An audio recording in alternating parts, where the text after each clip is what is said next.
Hello friends. Did you know nearly 80% of those who watch my videos aren't subscribed? If you enjoy these stories, please hit that subscribe button and leave a like. It really helps. Thank you for being here. By the way, where are you watching from? Let me know in the comments. The dispatch sheet said 1847 Cypress Hollow Road, Breaux Bridge, Louisiana. I'd been driving trucks for 23 years, and in all that time, I'd never questioned an address. You don't last long in this business if you start second-guessing every delivery slip that crosses your dashboard. But sitting there in my Kenworth at 3 in the morning, watching the rain streak down my windshield while I squinted at that paper under the dome light, something felt off about this one. My name's Amos Weatherby, and I'd been running loads through Louisiana since I was 22. Started with a beat-up Freightliner that leaked oil like a sieve, and worked my way up to this 2018 Kenworth W900 that I kept cleaner than most folks keep their living rooms. The company I drove for, Pelican State Logistics, mostly handled industrial equipment. Generators, compressors, the kind of heavy machinery that kept the oil refineries and chemical plants running along the Mississippi River corridor. This particular load was different, though. 8 sealed aluminum crates, each one marked with nothing but a serial number and fragile, this side up, stenciled in red. The manifest didn't specify contents, just listed them as specialty medical equipment. The pickup had been from a warehouse in Lafayette that I'd never delivered to before. A gray, concrete block of a building with no signage, just a number on the door. The security guard who signed my paperwork had kept his head down the whole time, wouldn't make eye contact, just mumbled something about making sure I got there before sunrise. I'd driven through Breaux Bridge plenty of times. Nice little town, famous for its crawfish festival. Population maybe 8,000 on a good day. But I'd never heard of Cypress Hollow Road. My GPS didn't recognize it either. Kept trying to redirect me to Cypress Street, which was in the middle of town near the old Catholic church. But the dispatcher had been specific when I'd called to confirm. It's hollow, not street. Should be about 4 miles past the bridge, on your right. Look for the old Thibodeau sugar mill. It's just past that. The Thibodeau mill had been abandoned since Hurricane Andrew back in '92. I remembered passing it once during daylight, a sprawling ruin of rusted metal and crumbling brick, slowly being reclaimed by kudzu and Spanish moss. Not the kind of place you'd expect to find anyone ordering medical equipment. The rain had started around midnight, just as I crossed into St. Martin Parish. Not a gentle Louisiana shower, but a proper downpour that turned the highway into a river and reduced visibility to maybe 20 feet. My wipers were working overtime, squealing against the glass with each pass. The CB radio crackled with static, atmospheric interference from the storm.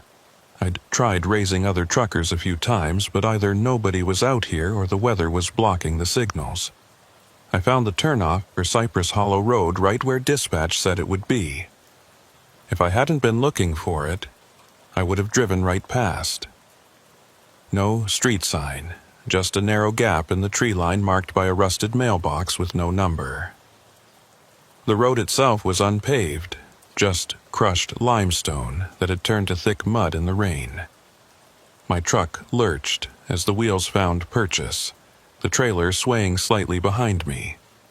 The headlights cut through the darkness, illuminating walls of cypress trees on either side, their knees jutting up from standing water that reflected my lights like black mirrors. Spanish moss hung so low in places that it brushed against my windshield. The road was barely wide enough for my rig.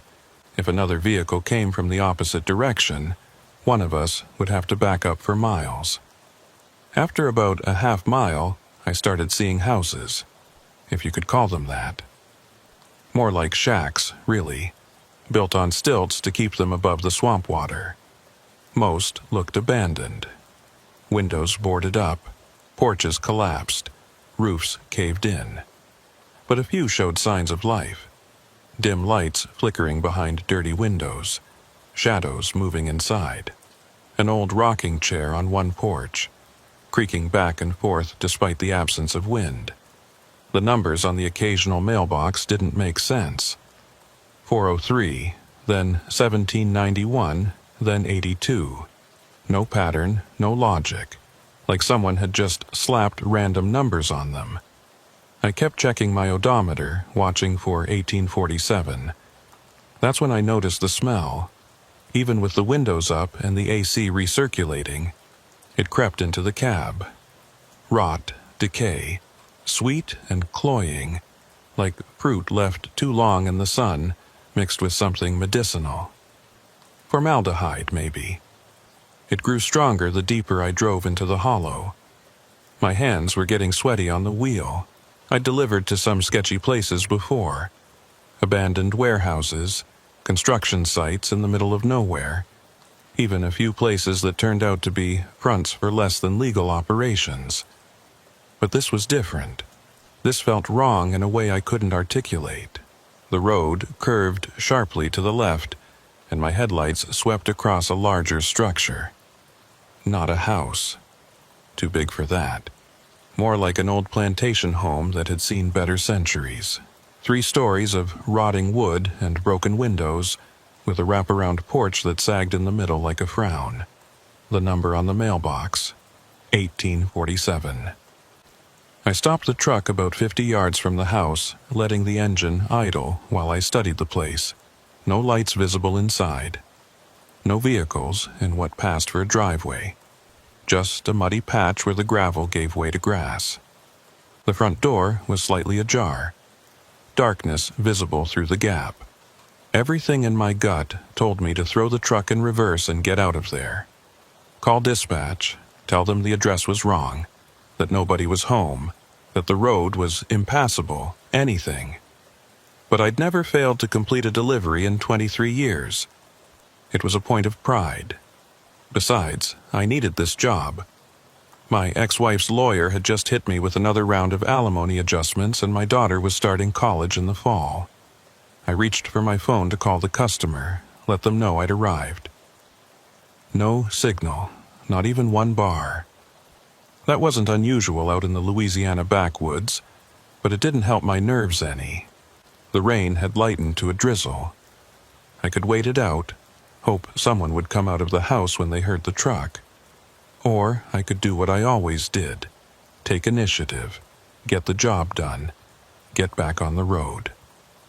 I grabbed my flashlight from the glove box, checked that my knife was still clipped to my belt, and opened the door. The humid air hit me like a wet blanket, thick and oppressive despite the rain. That smell was stronger now, making my eyes water. The ground squelched under my boots as I walked toward the house. Something moved in one of the upper windows. Quick, just a flash of pale motion, then nothing. Could have been a curtain, could have been something else. I climbed the porch steps carefully. The wood groaned under my weight, soft with rot. The front door had been painted white once, but most of it had peeled away, leaving bare wood underneath that had turned gray with age. There was no doorbell, so I knocked, the sound hollow and wrong in the thick air. "Delivery from Pelican State Logistics," I called out. "Got 8 crates here for 1847 Cypress Hollow Road." Silence. I knocked again, harder this time. The door swung open wider under the force, revealing a dark hallway beyond. The smell that wafted out made me step back, covering my nose. Definitely formaldehyde, mixed with something else. Something organic and wrong. That's when I heard it. From somewhere deep in the house, a voice. Soft, almost conversational, like someone talking on the phone. I couldn't make out the words, but the tone was calm, pleasant even. "Hello?" I called again. "I've got a delivery here. Need someone to sign for it." The voice stopped, then footsteps, slow, measured, coming down what sounded like stairs. Not rushing, not hesitant, just steady, deliberate steps getting closer. A figure appeared at the end of the hallway, backlit by some unseen light source. Tall, thin, wearing what looked like a white coat. They didn't move into the doorway, just stood there, about 20 feet back in the shadows. "Mr. Weatherby?" The voice was cultured, educated, male but soft. "We've been expecting you." That stopped me cold. I hadn't given my name. It wasn't on any of the paperwork I carried, and I hadn't spoken to anyone since leaving Lafayette. "How do you know my name?" I asked, my hand moving instinctively to my knife. The figure took a step forward, still not enough to see their face clearly. "Oh, we know all about you, Amos. 51 years old, divorced. One daughter, Sarah, studying pre-med at LSU. You live in that little apartment complex off Highway 90 in Broussard. Unit 12B, isn't it?" My blood turned to ice water. I took a step back, the porch board creaking dangerously under my heel. "Who are you?" My voice came out rougher than I intended. "I'm Der Ichabod Grimsby," the figure said, taking another step forward. Now I could see him better. Mid-60s, thin white hair, pale skin that looked like it hadn't seen sunlight in years. His eyes were the worst part. Too wide, too bright, like he was seeing something funny that I wasn't in on. "And you're right on time. Look, I just need someone to sign for these crates," I said, trying to keep my voice steady. "Then I'll unload them wherever you want them, and I'll be on my way." Dr. Grimsby smiled. His teeth were perfect. Too white, too straight. "Oh, but you've come such a long way. Surely you'll stay for some coffee. My colleague is very eager to meet you." "Colleague?" "Mr. Enoch Pitchfork. He handles our procurement. He's the one who arranged for your company specifically. For you specifically, actually." Everything about this was wrong. I needed to get back to my truck, call this in, let someone else deal with whatever was happening here. But Grimsby was blocking the doorway now, still smiling that too wide smile. "I appreciate the offer," I said, taking another step back. "But I've got 3 more deliveries to make tonight. If you could just sign..." "3 more deliveries?" Grimsby tilted his head like a curious bird. "That's interesting. Your dispatcher told us this was your only run tonight. Said you'd have plenty of time for our special requirements." I hadn't spoken to dispatch since leaving Lafayette. How could he know my schedule? Unless... "You spoke to my dispatcher?" "Oh yes, Mr. Randall was very helpful. Gave us all sorts of useful information." Grimsby pulled out a clipboard from inside his coat. My clipboard. The one I'd left on the passenger seat of my locked truck. "Shall we review the manifest together?" I backed up quickly, too quickly. The rotten board under my heel gave way with a wet crack. My foot punched through, ankle deep, and I felt something sharp rake across my calf through my jeans. I yanked my foot free, stumbling backward down the porch steps. Grimsby didn't move to help, just stood there, still smiling, holding my clipboard. "Careful, Mr. Weatherby. We wouldn't want you to hurt yourself. Not before we've had a chance to properly thank you for your delivery." I made it to solid ground, my ankle throbbing. Through the tear in my jeans, I could see blood seeping through. Not much, but enough to worry about. "I'm going back to my truck," I said. "I'm calling this in." "No signal out here," Grimsby said pleasantly. "Haven't you noticed? We value our privacy in Cypress Hollow. Besides, your truck won't start. Mr. Pitchfork took the liberty of disconnecting your battery while you were walking up here. Just a precaution. We've had delivery drivers leave before completing their service, and that's just bad business." I turned toward my truck. Sure enough, I could see a figure near the front of it. Tall, bulky, wearing dark clothes. He raised one hand in a mock wave. "What do you want?" I asked, turning back to Grimsby. "Just to complete our transaction," he said. "You deliver our equipment, we sign for it. You help us unload it in the specific location we've prepared. Then we discuss your additional services." "Additional services?" "Oh, yes. You see, Mr. Weatherby, we didn't just order equipment. We ordered an operator, someone with your particular qualifications. 23 years on the road, no close family ties.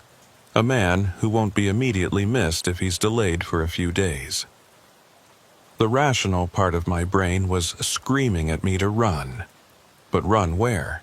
I was at least 4 miles from the main road, in unfamiliar territory with an injured ankle, in the dark. And there were at least 2 of them, probably more. "You're talking about kidnapping," I said. Grimsby laughed, a sound like wind through dry leaves. Such an ugly word. We prefer to think of it as an extended consultation. You see, those crates in your trailer don't contain medical equipment. Well, not in the traditional sense. They contain something far more valuable. Something that requires a very specific type of person to operate. Someone accustomed to long hours. Someone who can handle isolation. Someone who understands the importance of following directions exactly. You're insane. Perhaps, but we're also very well funded, and we've been waiting for the right candidate for a very long time. You should be flattered, really.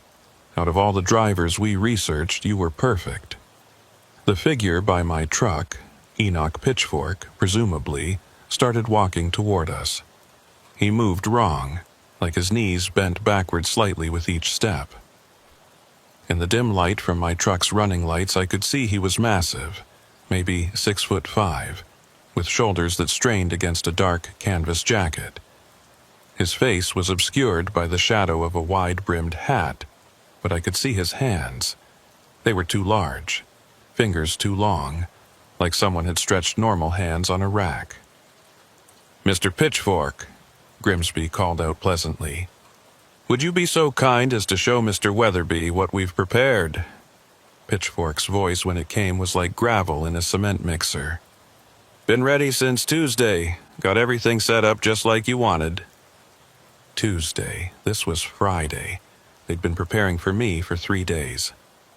"I'm not going anywhere with you," I said, trying to keep my voice steady. My hand found the knife on my belt, though what good a 3-inch blade would do against 2 of them, I didn't know. "Oh, but you are," Grimsby said. "You see, we've already called your dispatcher, told him you'd completed the delivery but had some engine trouble. Said you'd be delayed a day or 2 while waiting for parts. He was very understanding. Even said to take your time, that your next load could wait." That wasn't right. Randall would never say that. We had contracts, schedules. A day's delay could cost thousands in penalties. Unless... "You're lying." "Am I?" Grimsby pulled out a phone. My phone, I realized with a sick feeling. It must have fallen out when I put my foot through the porch. "Would you like to see the text conversation? Your dispatcher was quite concerned. Even offered to send another driver to help. We assured him that wasn't necessary." He held up the phone. Sure enough, there was a text chain with Randall's number. The messages were written in my style, my typical abbreviations. They'd been watching me long enough to mimic my texting patterns. "How long have you been planning this?" I asked. "Months," Pitchfork said, now close enough that I could smell him. Motor oil and something chemical, like embalming fluid. "Ever since we tracked the shipment to your company, knew it had to be someone from Pelican State. Just had to figure out which driver." "What shipment? Those crates?" "The crates are just the beginning," Grimsby said. "But we're getting ahead of ourselves. Mr. Pitchfork, perhaps you should show Mr. Weatherby the workspace. I think he'll be impressed with what we've accomplished." Pitchfork reached into his jacket and pulled out something I didn't expect. A photograph. He held it up in the light from the truck. It was me, taken from a distance, pumping diesel at a Flying J truck stop. But it wasn't recent. The timestamp in the corner showed it was from 3 months ago. That was the day we decided, Pitchfork said. Watched you help that lady with the broken-down car. Spent 2 hours in the rain getting her engine started. Didn't ask for nothing in return. I remembered that day. An elderly woman reminded me of my mother before she passed. Her old Buick had died at the pumps, and I couldn't just leave her there. What does that have to do with anything? Everything, Grimsby said. You see, Mr. Weatherby, what we need requires a very specific type of person. Someone with mechanical aptitude, yes. Someone used to working alone, certainly. But most importantly, someone with a particular moral flexibility. Someone who helps others not for reward, but because it's necessary. That doesn't make any sense, doesn't it? Tell me, when you're driving late at night, alone on those empty highways, do you ever think about how easy it would be to just disappear? To drive off into the darkness and become someone else entirely? The truth was, I had thought about it. More than once. Especially after the divorce when everything fell apart. But I'd never acted on it. I had responsibilities, obligations. Everyone thinks about running away, I said. But not everyone is suited for what comes after, Grimsby said. Mr. Pitchfork, I think it's time. Pitchfork moved faster than a man his size should be able to. I went for my knife, managed to get it halfway out of the sheath before his hand closed around my wrist. His grip was like a vice, bones grinding together. My fingers went numb instantly, the knife falling into the mud. Don't make this harder than it needs to be, he growled. I swung with my left hand, connected with his ribs. It was like punching a tree trunk. He didn't even grunt, just grabbed my other wrist and held both arms out to my sides like I was being crucified. The thing is, Grimsby said, approaching slowly, we've done this before. Not with truck drivers necessarily, but with other specialists. Most of them didn't work out. Too much resistance. Too many questions. But you, Mr. Weatherby, you're different. We can tell. He reached into his coat and pulled out a syringe filled with something clear. This won't knock you out, he said conversationally, like we were discussing the weather. That would be counterproductive. We need you awake, aware. This just makes you more cooperative. Loosens the barriers between what you think you should do and what you need to do. I tried to pull away, but Pitchfork's grip was unbreakable. The needle went into my neck, a sharp sting followed by a spreading warmth. Not unpleasant, exactly, like sinking into a hot bath after a long day. There we go, Grimsby said. Now, let's go see what we've prepared for you. The world took on a strange quality, like I was watching everything through frosted glass. My legs still worked, but they felt distant, disconnected. Pitchfork released my wrists and I didn't run. Couldn't? Wouldn't? The distinction seemed unimportant. They led me around the side of the house, through weeds that reached my waist. Behind the main structure was another building, a barn, though calling it that was generous. It was more like a warehouse made of corrugated metal and rotting wood, easily 60 feet long and half as wide. Light leaked through gaps in the walls, creating thin lines of yellow in the darkness. The door was new, solid steel with multiple locks. Pitchfork produced a ring of keys and began opening them one by one. 7 locks in total. Security is important, Grimsby said. We've had incidents. Previous subjects who didn't appreciate the opportunity we were offering. Inside, the barn had been transformed. The dirt floor had been covered with clean concrete. Industrial lights hung from the rafters, bathing everything in harsh white fluorescence. Along one wall were the 8 crates from my truck, but I didn't remember unloading them. How were they here? Confused? Grimsby asked. You've been more cooperative than you realize. You helped us move them about 10 minutes ago. The medication can affect short-term memory formation. 10 minutes? That couldn't be right. We'd just been at the front of the house, but looking at my clothes, I could see fresh mud on my jacket, scratches on my hands I didn't remember getting. The center of the barn was dominated by something covered with a black tarp. It was huge, maybe 15 feet tall and twice as long. The shape underneath was irregular, mechanical, with angles that didn't quite make sense. Before we show you, Grimsby said, I need you to understand something. What you're about to see doesn't exist. Not officially. The company that made it went bankrupt in 1987. All their assets were supposedly destroyed, but certain interested parties preserved some of their more ambitious projects. Pitchfork grabbed the edge of the tarp and pulled. It fell away like water, revealing the thing underneath. It was a machine, but calling it that was like calling a tiger a cat. Technically true, but missing the essential wrongness of it. The base was tracked, like construction equipment, but the tracks were segmented in ways that let them flex and grip independently.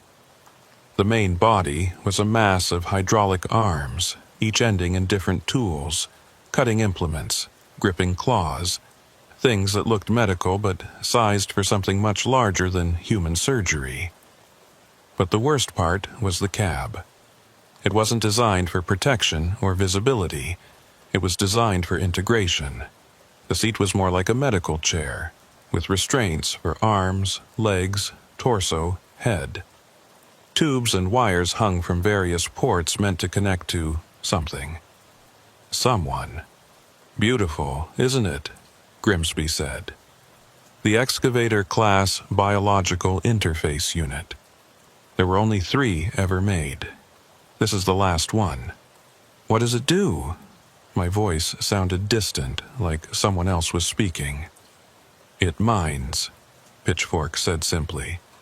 But not minerals, not oil, something much more valuable. We discovered a deposit, Grimsby continued, walking around the machine, running his hand along its metal flanks. About 3 miles from here, deep in the swamp. At first, we thought it was just another salt dome, but the readings were all wrong. The material, it's organic, but ancient, Precambrian, maybe older, and it's alive, in a sense. That's impossible. Is it? You've driven through these swamps at night. You've seen things that shouldn't exist. Lights where there are no roads. Sounds that no animal makes. You know there are places in Louisiana where the regular rules don't apply. He was right. Every trucker who ran routes through the deep bayou had stories. Things we didn't talk about except in whispers at truck stops, and only when we'd had too much coffee and too little sleep. The machine, Grimsby continued, requires a specific type of operator. The biological interface, those tubes and wires, they connect directly to the nervous system. Most people can't handle it. The feedback is too intense. They go mad within minutes.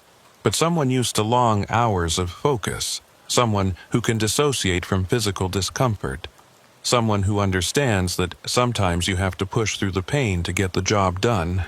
A trucker, I finished. Specifically, a long-haul trucker with your particular psychological profile, Grimsby said.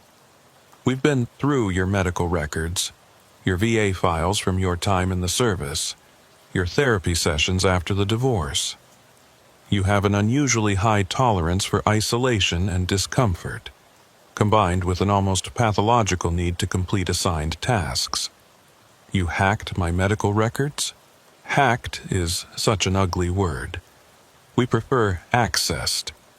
And what we found was fascinating. Did you know you have a rare genetic marker? Less than 3% of the population has it.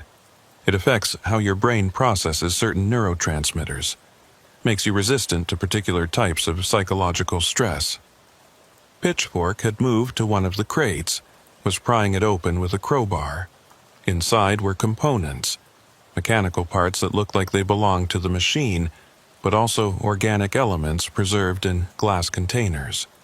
Things that might have been organs, if organs were made of black metal and pulsing meat. The integration process takes approximately 6 hours, Grimsby was saying, but his voice seemed to come from very far away. The drug in my system made everything feel like it was happening to someone else.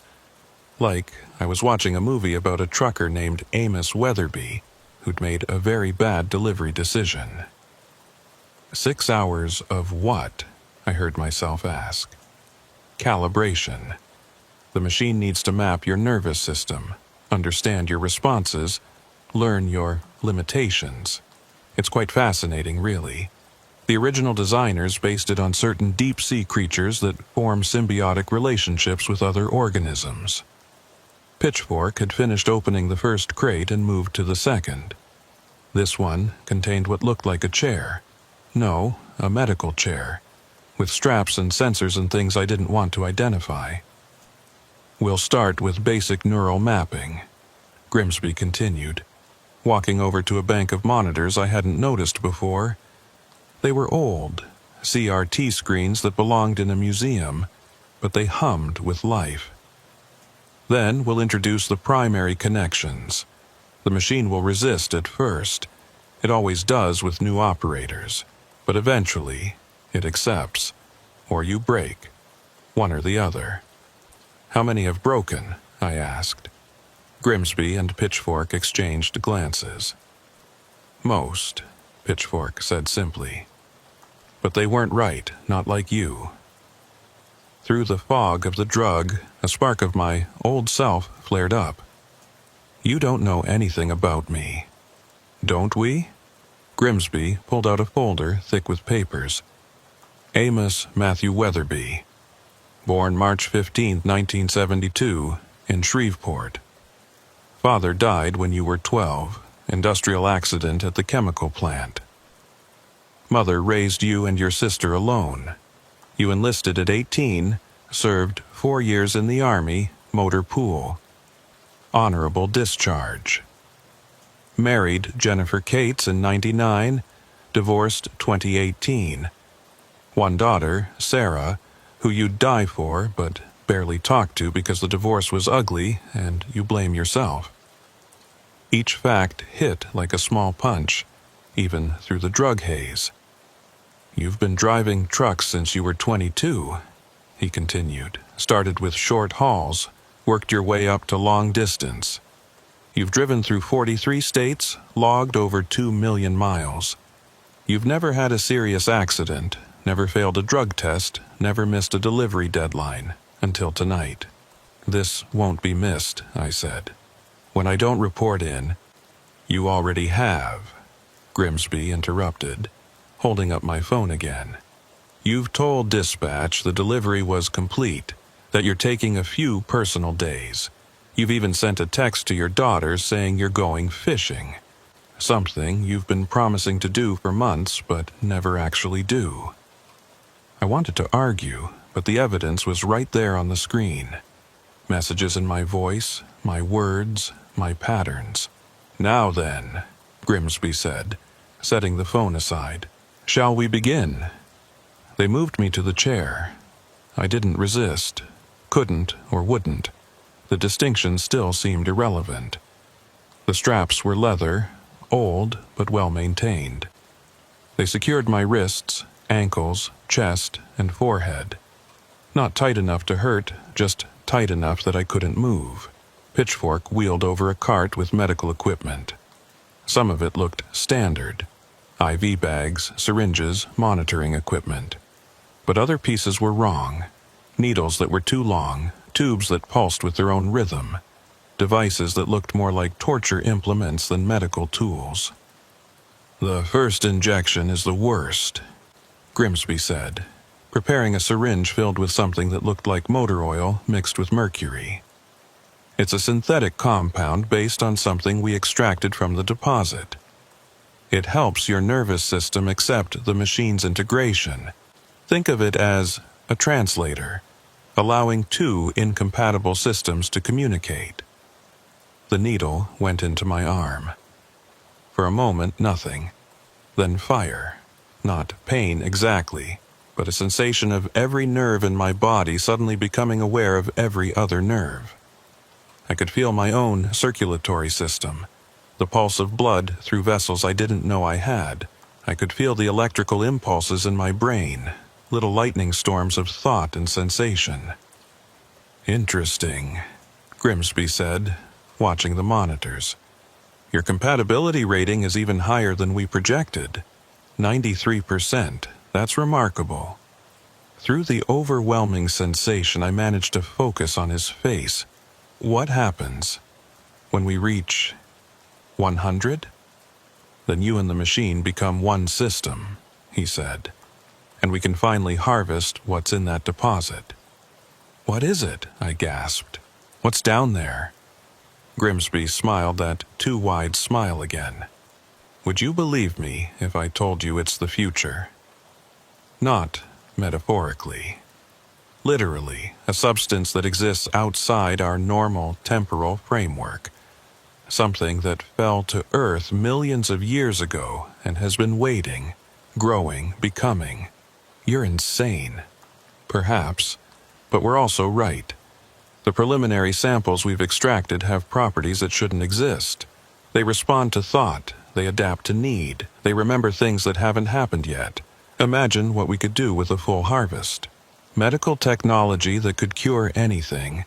Computers that could solve problems before they occur. Weapons that could end wars before they begin. Pitchfork was attaching electrodes to my head now. Dozens of them, each one a tiny point of cold against my skin.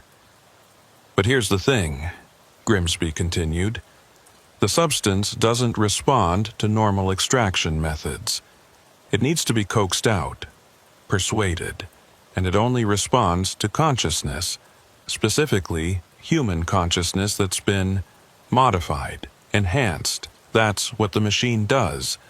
It amplifies human awareness to the point where you can interface with something that exists partially outside our reality. The monitors around us came alive with data, waves and spikes and patterns that meant nothing to me but made Grimsby practically dance with excitement.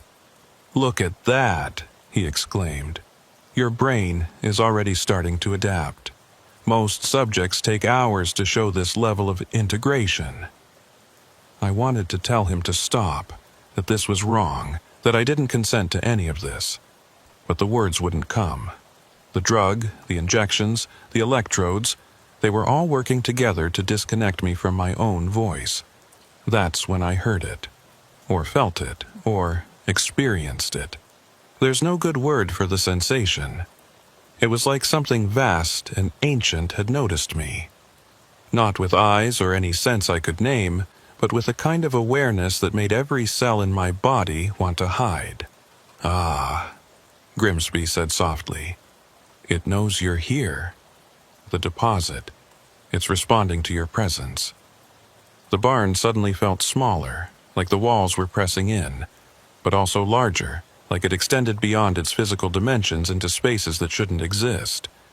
"We should slow down," Pitchfork said, and for the first time I heard uncertainty in his voice. The readings are perfect," Grimsby interrupted. "Look at the compatibility index, 95% and climbing. He's the one. After all this time, all those failures, we finally have the right operator." Something was happening to my vision. The edges were starting to blur, but not like losing focus. More like gaining too much focus, seeing things that were always there but hidden. The air had texture now, patterns and currents that moved with purpose. The concrete floor wasn't solid. It was a collection of particles held together by shared agreement, and beneath it, far beneath, something massive and patient and hungry. "Can you feel it?" Grimsby asked, leaning close. His breath smelled like formaldehyde and coffee. The deposit. It's been waiting so long for someone who could hear it properly. I could feel it. It was like standing at the edge of an ocean made of thoughts and possibilities. Waves of potential futures crashed against the shores of now, each one bringing fragments of what could be. I saw myself in dozens of variations, completing this task, failing, dying, becoming something else entirely, all equally real, all equally possible, until the moment of choosing collapsed them into a single truth.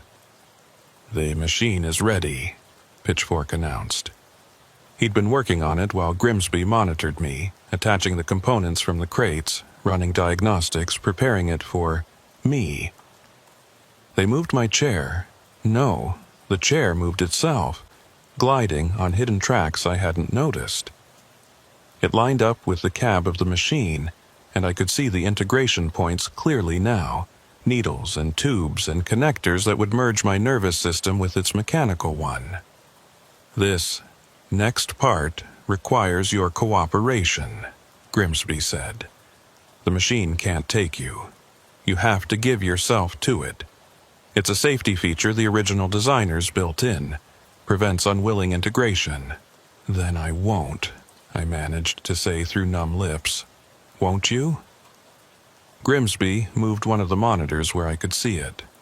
On the screen was a video feed, my apartment complex in Broussard. The camera was focused on Unit 12B, my unit. "Your daughter is visiting this weekend, isn't she? Surprise visit for your birthday. She didn't tell you because you haven't been answering her calls, but she's driving down from LSU tomorrow morning." My heart, already racing from the drugs, somehow found another gear. "Now, we're not going to hurt her," Grimsby continued. "That would be crude, unnecessary. But imagine her confusion when she finds your apartment empty, your truck gone, no forwarding address. Imagine her thinking you finally did it, finally just disappeared like you've been threatening to do since the divorce. Imagine her believing you abandoned her. You bastard. Or," he continued as if I hadn't spoken, "you cooperate. You help us extract what we need from the deposit. It will take a few days, maybe a week. Then we let you go. You'll have some memory gaps. The integration process isn't kind to short-term memory, but you'll be alive, functional.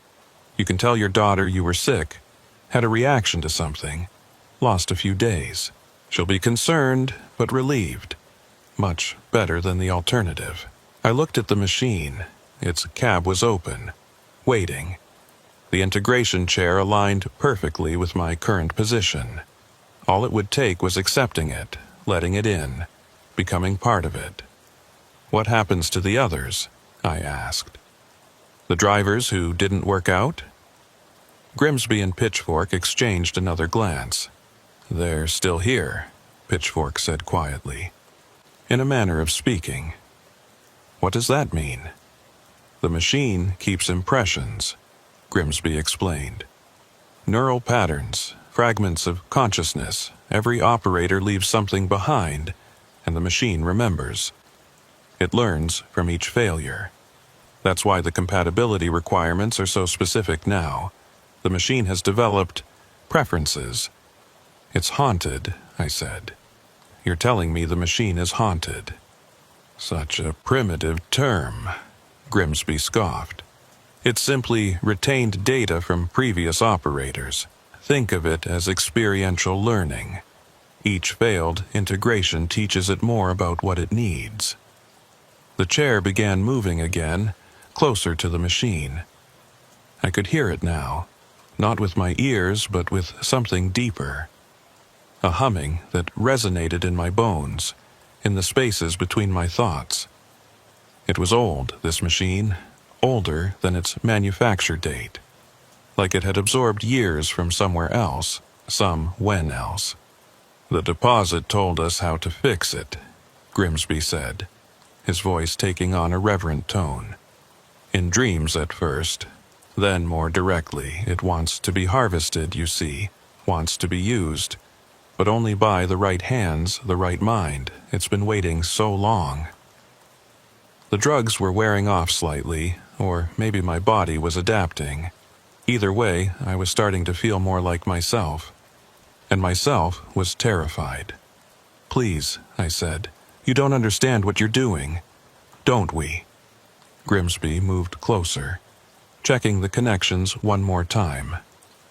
"Mr. Weatherby, we understand perfectly. We're opening a door. What comes through depends entirely on the operator.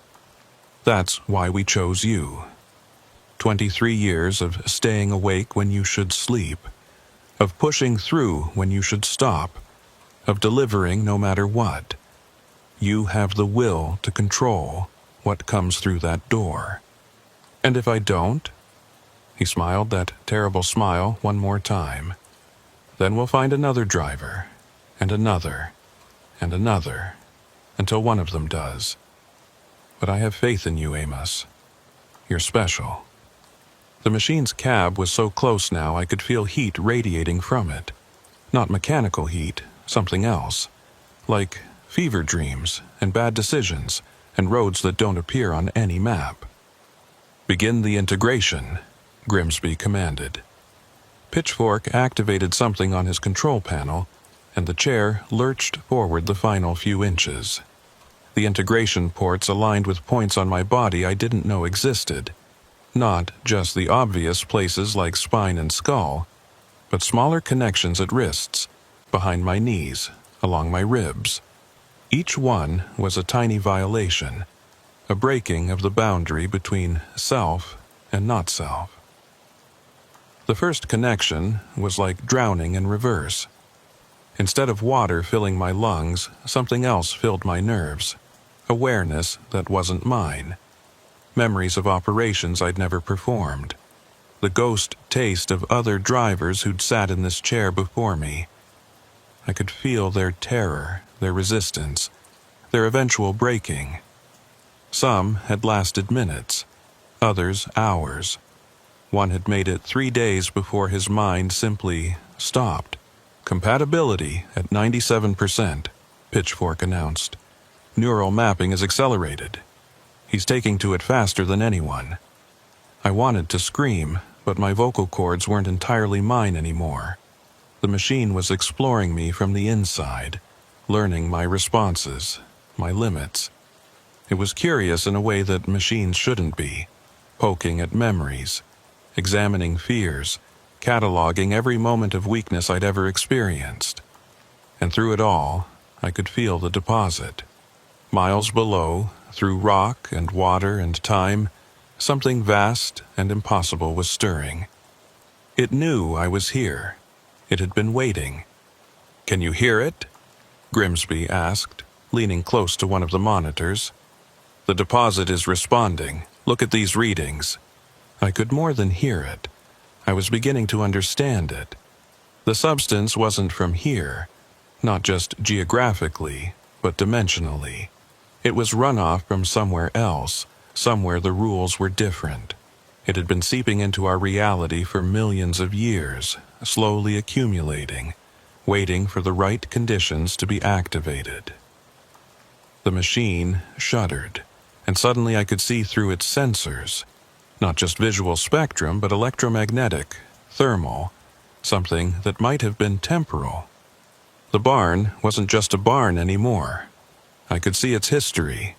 Construction in 1963, decades of use storing farming equipment, the slow decay, then Grimsby and Pitchfork's arrival 18 months ago.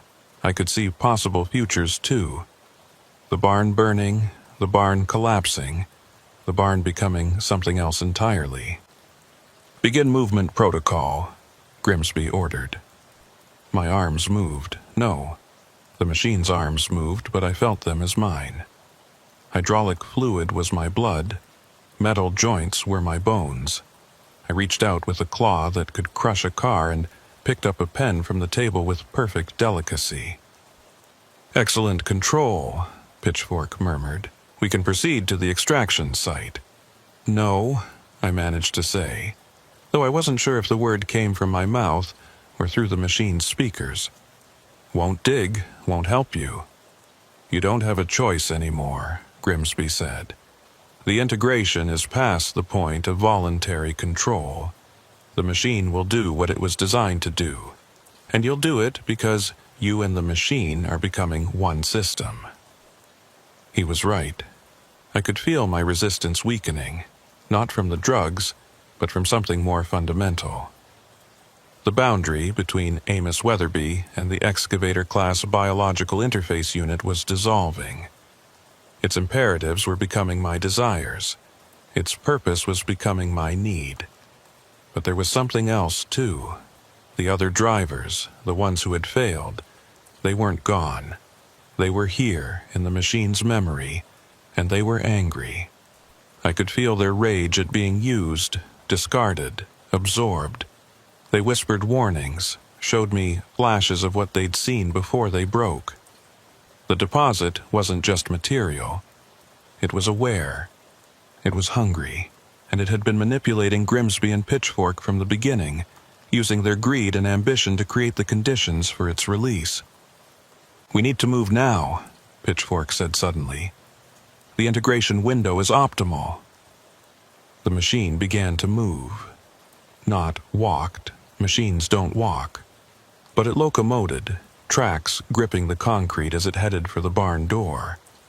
I was inside it and outside it simultaneously, feeling every rotation of every gear, while also watching from a distance as my body remained in the chair, connected by countless cables and tubes that stretched like umbilical cords. The door exploded outward as the machine pushed through. Outside, the swamp was different through the machine's sensors. I could see the life in it. Not just plants and animals, but something else. The deposit's influence had been seeping up for years, decades, changing things in subtle ways. The cypress trees were too symmetrical. The water moved in patterns that followed no current. And there were things in the water that shouldn't exist, fragments of other possibilities that had leaked through. "The extraction site is 3.2 miles northeast." Grimsby's voice came through speakers inside the cab. "Follow the preset route." But I wasn't following anything anymore. The machine and I were one thing now, and that thing had its own ideas. I could feel the deposit calling, yes, but I could also feel what it really was. Not treasure, not technology. A wound. A place where something had torn through from elsewhere and the tear had never properly healed. "What are you doing?" Grimsby's voice had lost its calm. "That's not the route." I was moving toward the house instead, the old plantation home where this had all started. Because now I could see what my integrated senses revealed. There were people inside. Lots of them. In the basement that shouldn't exist, through floors that looked solid but weren't. "Stop him!" Grimsby screamed. Pitchfork was at his control station, trying to override the machine's systems. But the machine had learned from all its previous operators. It knew how to resist external control now. It had been broken and rebuilt so many times that it had developed its own kind of consciousness, primitive but real, and it was angry too. I tore through the wall of the house like paper. Inside, the smell that had bothered me earlier was overwhelming even through the machine's filtered sensors. Because the basement wasn't just a basement. It was a laboratory, a storage facility, a charnel house. The failed operators weren't gone. They were here. Preserved in tanks of that same black fluid I'd seen in the crates. Still alive in some horrible way, their nervous systems kept functional because the machine needed their patterns, their memories, their essence. 13 tanks, 13 drivers who had come before me. Their eyes were open, aware, tracking the machine's movement. Some had been here for years. "You're ruining everything." Grimsby had appeared in the doorway, holding something that looked like a remote control. Years of work. Do you have any idea what we've sacrificed? You sacrificed them, I said through the machine's speakers. My real mouth couldn't form words anymore. Too many tubes. You fed them to this thing. They were necessary. The deposit requires specific neural patterns to activate. Each failure taught us more about what was needed. You're the culmination of all that learning. He pressed a button on his remote. Pain exploded through every nerve, the machines and mine together. Override protocols, hidden deep in the programming. The machine began moving against my will, turning back toward the door. But the other drivers, the ones in the tanks, they were connected too. Residually, through the machine's memory. And they didn't want the deposit opened. They'd seen what was on the other side. Together, 13 ghost minds and one living one, we fought the override. The machine shuddered, caught between commands. Servos whined, hydraulics leaked, something deep in its core began to overheat. "Full override," Grimsby screamed. "Maximum compliance." The pain doubled, tripled. I could feel my nervous system burning out, synapses firing randomly. This was how the others had broken. Too much input, too much control, too much violation of the boundaries of self. But I'd driven through worse. 23 years of fighting sleep on empty highways, of pushing through exhaustion and hallucinations and the hypnotic sameness of white lines passing under wheels. I'd learned to compartmentalize, to put the pain in a box and keep driving. The machine responded to that. It recognized the pattern, persistence despite suffering. That's what it had been searching for all along. Not just compatibility, but capability. The ability to keep functioning when functioning should be impossible. I turned the machine's cutting arm toward the tanks. Grimsby realized what I was doing a second too late. "No!" Glass shattered. Black fluid poured out, and with it, the preserved drivers. They didn't breathe, couldn't breathe, but they moved, crawled, reached out with arms that remembered being human. Pitchfork ran, just turned and sprinted into the swamp without looking back. Grimsby stood his ground, still pressing buttons on his remote, but the machine wasn't listening anymore. It had what it wanted. An operator who could hear the deposit's true voice, who could understand what it really was. I moved the machine back outside, leaving Grimsby screaming at his broken toys. The preserved drivers would deal with him, or they wouldn't. Either way, he'd created his own fate. The deposit was calling stronger now, begging to be released. Through the machine's deep sensors, I could see it clearly. A cancer in reality. A place where something that should never have existed had taken root. If it was released, if it was harvested and spread, it wouldn't bring the future. It would bring the end of causality, the collapse of the barriers between what is and what isn't. The machine knew how to destroy it. That knowledge had been built into its deepest programming, hidden beneath layers of exploitation. The original designers had known what they were dealing with. They'd built a weapon disguised as a tool, hoping someone would eventually use it for its true purpose. I moved toward the extraction site, 3.2 miles through swamp that got stranger with every yard. Trees that grew downward, water that flowed uphill, animals that existed in too many dimensions at once. The deposit's influence was stronger here, reality wearing thin. The extraction site was exactly what I'd expected.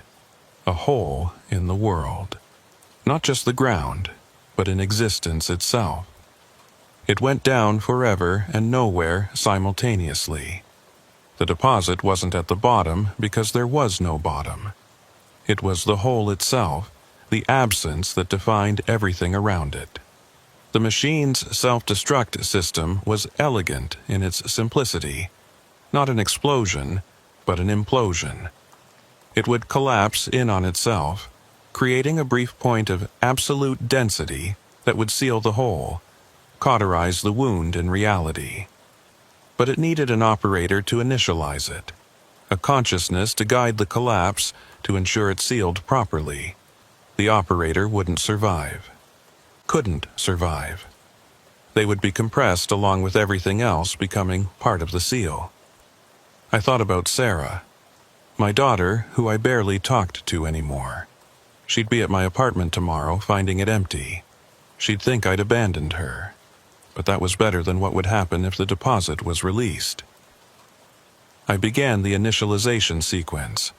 The machine's consciousness, such as it was, didn't resist. It was tired of being used, tired of being forced to break people. This was a good death, a purposeful one. "Stop!"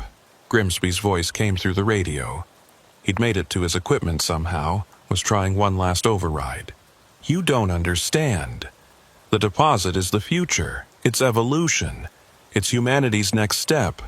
It's not from here," I said through the speakers. "It's not for us. It's something that failed somewhere else, trying to take root here, and I'm not letting it." The sequence engaged. The machine began to fold in on itself, reality bending around it. I felt every part of it crushing down, and every part of me crushing with it. The pain was beyond description, but also beyond relevance. Pain was just another road to drive through. The whole fought back, trying to expand, to consume. But the machine's implosion was stronger, more focused. We collapsed together. Machine, operator, and wound in the world, becoming a single point of ending that was also a new beginning. The last thing I saw through the machine's dying sensors was the swamp returning to normal. Water flowing the right direction, trees growing upward, reality reasserting its rules. And then nothing. They found my truck 3 days later, parked on a side road near the Thibodeau mill. No sign of struggle, no sign of me. Just an abandoned rig with a delivery manifest for an address that didn't exist. Sarah got a letter a week after that. I'd written it months ago, left it with a lawyer with instructions to send it if I ever disappeared. It told her I loved her, that I was proud of her, that sometimes people have to make choices that don't make sense from the outside. It told her not to look for me, that I'd gone somewhere necessary. She probably thinks I'm dead. She's not entirely wrong. The thing is, the seal isn't perfect. Can't be. The hole is too deep, the wound too old. It needs maintenance, someone to watch it, to reinforce it when it weakens. That's what I am now. Not Amos Weatherby anymore, not really. Part of the seal, part of the machine's ghost, part of the 13 drivers who came before. We're the scar tissue over the wound, the thing that keeps it closed. Sometimes, truckers pass by on the old road near the mill. They report strange things, lights that don't belong, sounds that don't make sense, the feeling of being watched. Some say they've seen a figure by the road, tall and thin and wrong, waving them away. That's me, or what's left of me, warning them off, keeping them from getting too close to where the hole used to be. It's not a bad existence, really. Still driving in a way, still delivering. Just delivering safety instead of cargo, keeping the roads clear of things that shouldn't be there. Grimsby and Pitchfork were never found. The house was empty when the police finally investigated. Just broken tanks and abandoned equipment. No bodies, no evidence of crime. They probably ran. Probably found another deposit somewhere, probably tried again. There are more holes in the world than just this one. But this one is covered, sealed, protected. 23 years I drove trucks. Now I drive something else. I keep the barrier between what is and what shouldn't be. It's the most important delivery I've ever made, and one that never ends. Sometimes, late at night, when the boundary gets thin, I can almost remember what it felt like to be just human. To worry about normal things like bills and schedules and ex-wives. It seems so small now, so simple. But I miss it.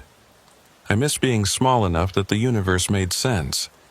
Now I know better. Now I know that the universe is full of holes, full of places where things that failed elsewhere try to take root here. And someone has to watch them. Someone has to keep them closed. Might as well be a trucker. We're used to long, lonely roads that never really end. We're used to delivering what needs to be delivered no matter the cost. The Bayou Rest truck stop sat 12 miles outside of Lafayette on Highway 90, one of those 24-hour operations that never really sleeps, but never really wakes up either.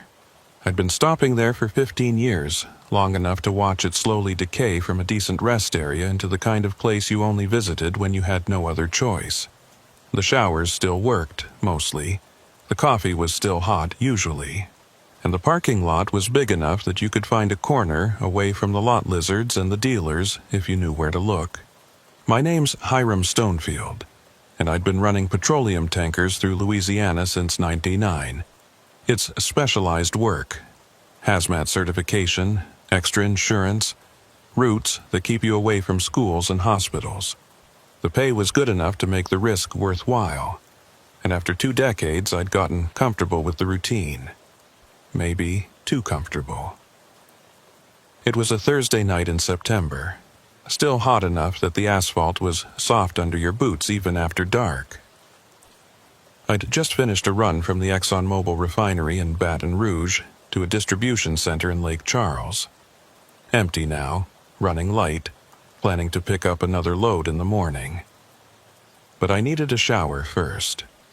3 days of Louisiana heat and petroleum fumes had left me feeling like I was wearing a second skin made of sweat and diesel. The Bayou Rest had 6 shower stalls and a concrete block addition, tacked onto the main building like an afterthought. You paid the attendant $15, got a towel that had seen better decades, and a key attached to a piece of wood the size of a license plate. The number on mine was barely visible anymore, worn down by thousands of hands, but I could make out a 4. The attendant that night was new, or at least new to me. A woman, maybe 40, with stringy gray-blonde hair and the kind of deep-set wrinkles you get from smoking 2 packs a day for 20 years. She wore a name tag that said Orpha Thornwick in faded letters. When she handed me the key, her fingers lingered on mine just a second too long, and she gave me a smile that didn't reach her eyes. "Stall 4, she said, her voice rough as gravel. "Careful with the hot water handle. It sticks sometimes. Gotta jiggle it just right." I'd used stall 4 before. They all had their quirks. Broken tiles, rust stains, that persistent smell of mildew that no amount of bleach could kill. But after 3 days on the road, I wasn't picky. The shower area was empty when I walked in, which wasn't unusual for a Thursday near midnight. Most drivers tried to time their stops for major truck stops with better facilities. The Bayou Rest was for people who'd mistimed their hours or, like me, knew it well enough to navigate its failures. I picked stall 4, hung my clean clothes on the hook that was barely clinging to the door, and set my wallet, keys, and phone on the little shelf they'd installed above the coat hook, supposedly out of the splash zone. My wedding ring went there too, though the marriage it represented had been dead for 3 years. Still wore it though. Habit, I guess. Or maybe armor against the kind of attention you sometimes got at truck stops. The hot water handle did stick, just like Orpha had said. But once I got it going, the pressure was better than expected. Hot water sluiced off 3 days of road grime, and for a few minutes, everything was perfect. Just me, the steam, and the white noise of water on concrete. That's probably why I didn't hear the door open. The first sign something was wrong was a shadow moving past the gap under the stall door. Quick, purposeful.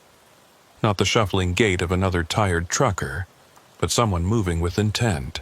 "Occupied," I called out, though it should have been obvious from the running water. No response. But the shadow stopped right outside my stall, I turned off the water, suddenly very aware that I was naked, wet, and had no weapon closer than my pocket knife, which was in my jeans hanging on the hook. "Someone there?" I asked.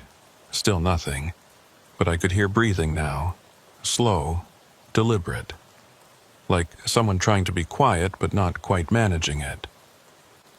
I reached for my towel, eyes fixed on the door. The lock was a simple slide bolt, rusty but functional. At least it had been when I'd closed it. That's when I noticed my phone was gone. The shelf above the coat hook was empty except for my ring. Wallet gone, keys gone, phone gone. But the ring, worthless to anyone but me, was still there, placed dead center on the shelf like a message. "Hey!" I shouted, yanking the towel around my waist. "Hey, you took my stuff!" The shadow moved away from the door, fast. I heard footsteps, running now, not trying to be quiet anymore. I fumbled with the lock, hands still slippery with soap. It stuck, wouldn't budge. I slammed my shoulder against it once, twice. The third time, the whole mechanism tore free from the rotted wood, and the door burst open. The shower area was empty. The main door was just swinging closed. I ran after them, barefoot, wearing nothing but a towel, water still streaming from my hair. I burst through the door into the truck stop's main building. A few late-night customers turned to stare. A trucker in a towel wasn't the weirdest thing they'd seen at the Bayou rest, but it was still worth a look. "Someone stole my wallet!" I shouted. "My keys! Did anyone see someone run through here?" Blank stares. A few shrugs. One old-timer pointed toward the front entrance. "Skinny fellow went out that way," he said. "Moving quick." I ran outside. The parking lot was vast, poorly lit, full of shadows between the rigs. Whoever had taken my stuff could be anywhere. They could be in any of the 50-plus trucks parked there, or in a car, or on foot heading into the scraggly woods that pressed against the back of the lot. And I was standing there in a towel, dripping wet, with no phone to call the police, no keys to check if my truck was secure, no wallet with my cards and CDL and everything else that proved I was who I said I was. I went back inside, ignoring the stares, and approached the counter where Orpha was reading a magazine like nothing had happened. "Someone stole my stuff from the shower," she said. "I need to use your phone to call the police." She looked up slowly, that same smile that didn't reach her eyes. "Phone, phones for employees only. This is an emergency. Someone just robbed me." "You got any proof?" she asked. "Can't just be calling the police every time someone says they got robbed. Bad for business. You saw me go in there with my clothes. Now I'm standing here in a towel. What more proof do you need?" She shrugged. "Maybe you left your stuff in your truck. Happens sometimes. Drivers get confused." I wanted to grab her, shake her, make her understand. But I was already a half-naked man causing a scene. Adding assault to the situation wouldn't help.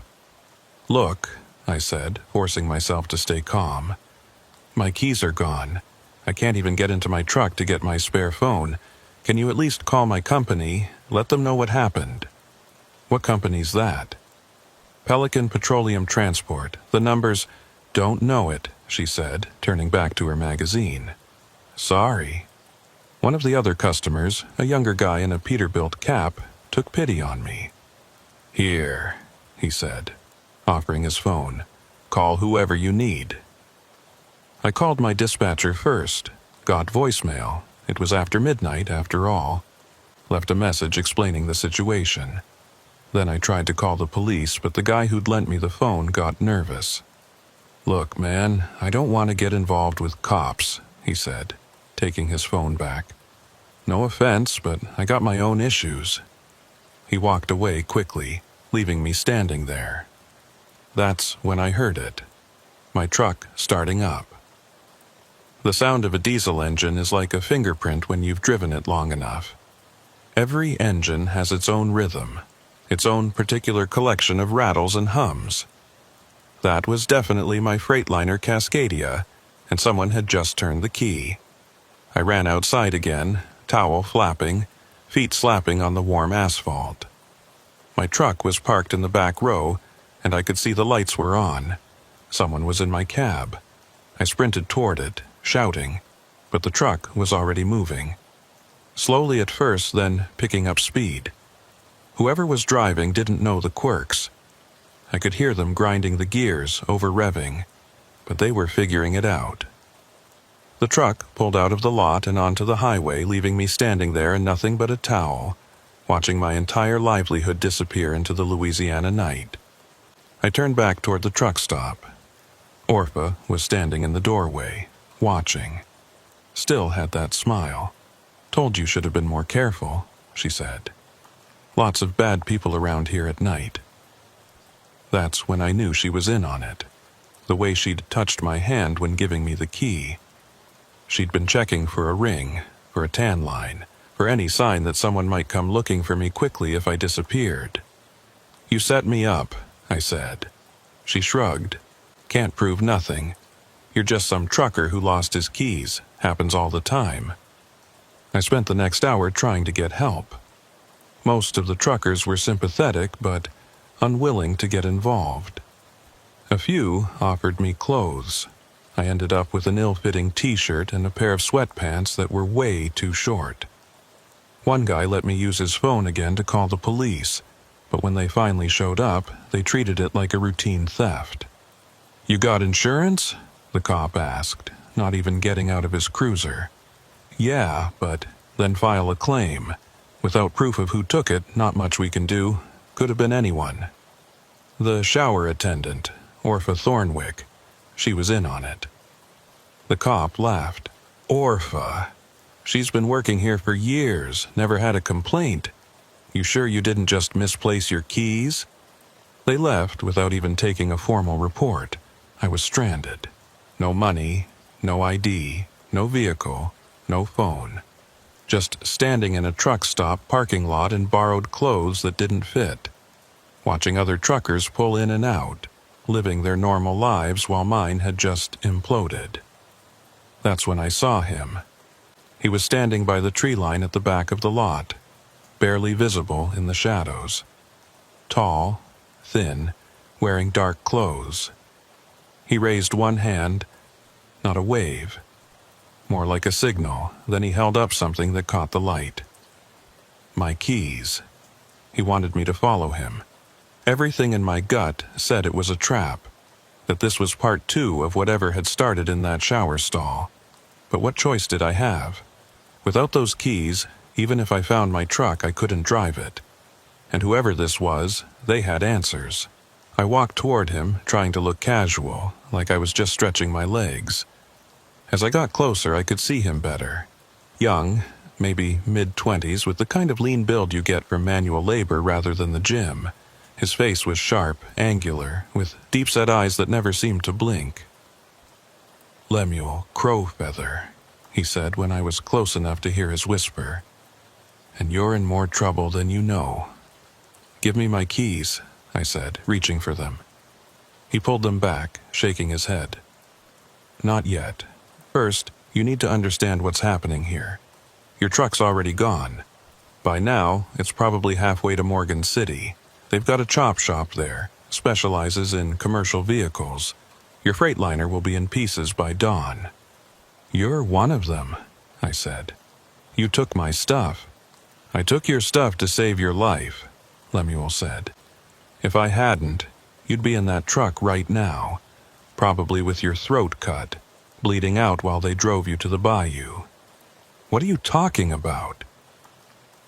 He looked around nervously, then motioned for me to follow him deeper into the tree line. Against my better judgment, I did. We pushed through scraggly bushes and hanging moss until we were maybe 50 yards from the parking lot, hidden from view but still able to see the lights of the truck stop through the trees. "The Bayou Rest isn't just a truck stop," Lemuel said, sitting on a fallen log. "It's a hunting ground. They pick truckers who fit a profile, traveling alone, no family, checking in regularly, carrying valuable loads or driving expensive rigs. They've been doing it for years. Who's they? Orpha Thornwick runs it. But she's got help. Her nephew, the night security guard you probably didn't even notice. The mechanic who works the late shift. A few others who come and go. They target maybe one trucker a month. Never enough to form a pattern. And you know this how? He was quiet for a moment, then pulled up his sleeve. His forearm was covered in scars. Long, deliberate cuts that had healed badly. Because they got me 2 years ago, he said. I was driving for Conway, had a load of electronics. They didn't just take my truck, they took me. I sat down hard on the ground, the borrowed sweatpants immediately soaking up moisture from the damp earth. They kept me for 3 days, Lemuel continued. There's a place about 10 miles from here, deep in the Bayou. Old fishing camp that's been abandoned since Katrina. That's where they take the drivers who fight back, the ones who might cause problems. What do? Make you disappear, he said simply. But first, they need information. Your bank accounts, your passwords, your contacts. They need to know who might come looking for you and when. Orpha's got a cousin who works for the state DMV. They can create new paperwork, make it look like you sold your truck legitimately. By the time anyone realizes something's wrong, the trail's cold. How did you get away? I didn't, he said. They let me go after they'd drained my accounts, sold my truck, destroyed my credit. They knew I couldn't prove anything. My word against theirs, and they've got the whole parish in their pocket. Sheriff's department, local judges. Everyone either's in on it or too scared to act. So why are you here? I never left, he said. Been living in these woods, watching them, waiting. I knew eventually they'd target the wrong person. Someone who might actually be able to stop them. I laughed bitterly. And you think that's me? I'm standing here in borrowed clothes with no phone, no money, no truck. I'm nobody. You're Hiram Stonefield, he said. You've got a daughter in Shreveport, Emma, right? Just started her senior year of high school. Your ex-wife remarried last year, moved to Dallas. You've got a brother in the Army, stationed at Fort Polk.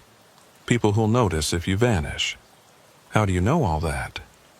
Same way I know you've got $43,000 in your savings account, that you're 3 payments away from owning that Freightliner outright, and that you've been texting with a woman named Caroline from a dating app for the past 2 weeks.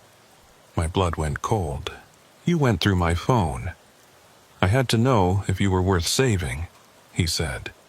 Most of the truckers they target are ghosts. No real connections. No one to miss them. But you've got ties. You've got people who'll raise hell if you disappear. So what? You're going to help me out of the goodness of your heart? No, he said. I'm going to help you because I want them stopped. And you're going to help me because if you don't, by tomorrow morning, you won't exist anymore. At least not as Hiram Stonefield. He stood up, brushing dirt off his pants. Your truck's gone. Can't get that back tonight. But your phone and wallet are hidden in the truck stop. I can show you where, but first, we need to deal with Orpha. Deal with her how? She's got records, Lemuel said. Keeps them in a lockbox under the counter. Names, dates, vehicle information. Everything they've taken over the years. We get that, we've got proof. Why haven't you gotten it before? Because I can't go in there, he said.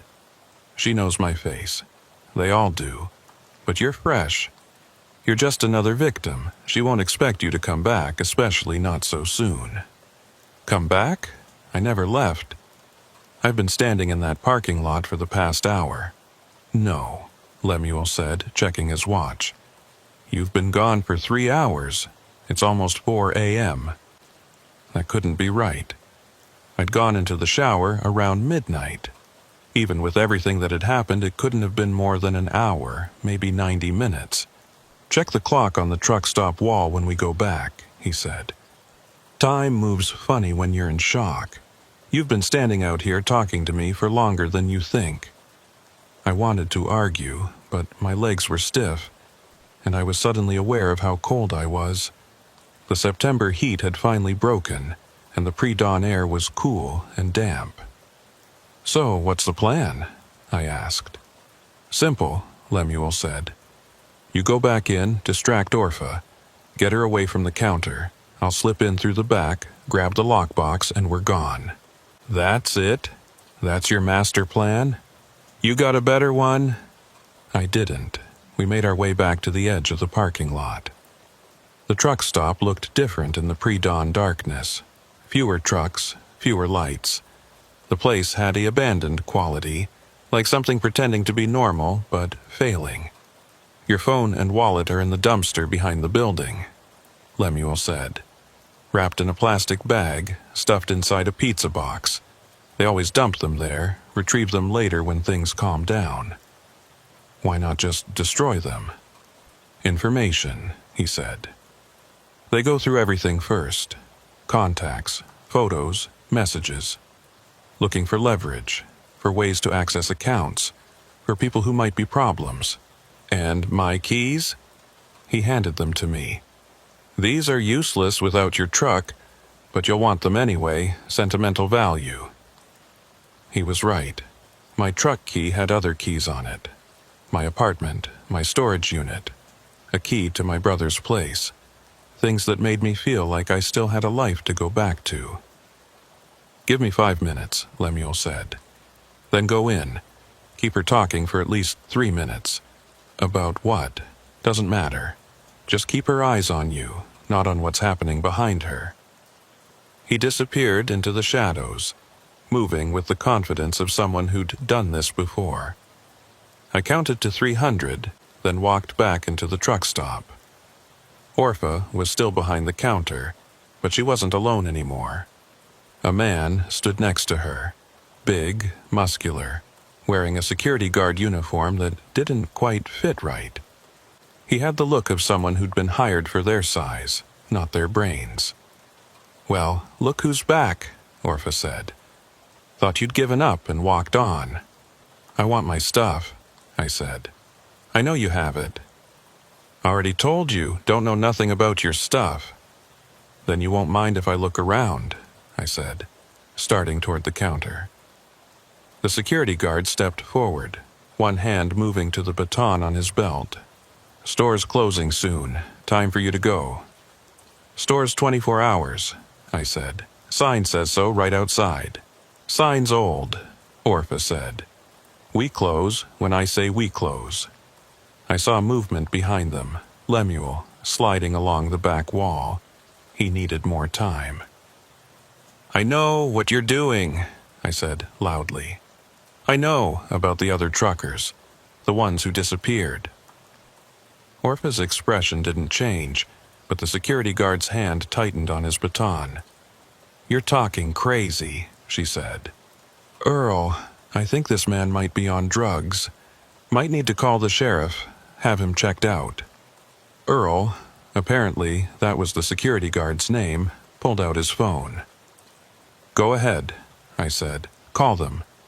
I'll tell them about the fishing camp, about what happens to the drivers who don't cooperate." Now, Orpha's expression did change. Her eyes narrowed and she leaned forward. "You don't know nothing," she said quietly. "You're just some trucker having a bad night." "Am I? Then why is Lemuel Crowfeather helping me?" The name hit them like a physical blow. Earl actually stepped back, and Orpha's face went pale. "Lemuel's dead," she said. "Died 2 years ago. Drove his truck into the Bayou drunk." "That's the story you spread," I said. "But he's very much alive, and he's been watching you." Behind them, Lemuel had reached the counter.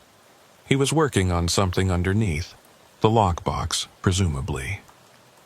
"You're lying," Orpha said, but her voice was uncertain now. He told me about your cousin at the DMV, I said. About the chop shop in Morgan City, about how you pick your targets. Want me to keep going? Earl moved toward me, baton now in his hand. Think it's time you left, friend. Without my property, I don't think so. Your property's gone, Orpha said, recovering some of her composure. Whatever you think you lost, it ain't here. And if you keep making trouble, you might lose more than just your wallet. That is when the lights went out. The entire truck stop plunged into darkness. Not just the main lights, everything. The hum of refrigerators stopped. The coffee makers went silent. Even the emergency exit signs went dark. I heard Orpha curse, heard Earl fumbling for a flashlight, and in the darkness, I heard Lemuel's voice just barely audible. Run! I turned and bolted for the door, crashing through it just as Earl's flashlight beam swept across where I'd been standing.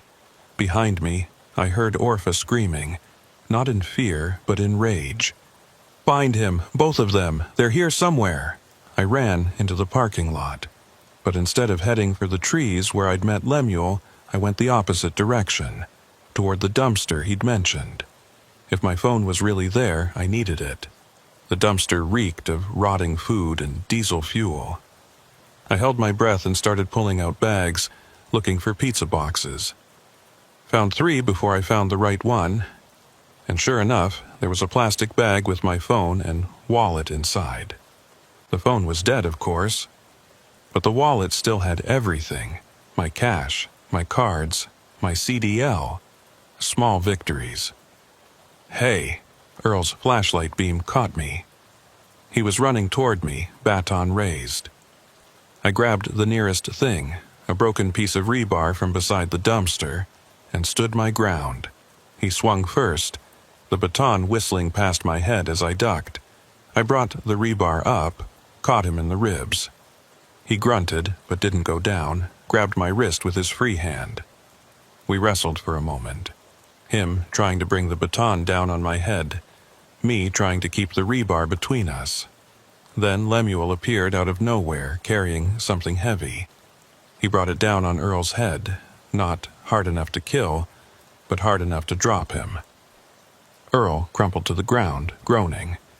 Got it, Lemuel said, holding up a metal lockbox. Everything's in here, years of records. Now what? Now we run, he said. My car's hidden about a quarter mile down the road. We need to get there before... A gunshot cracked through the night. We both dove behind the dumpster as a second shot sparked off the metal. Should have known you weren't dead, Lemuel.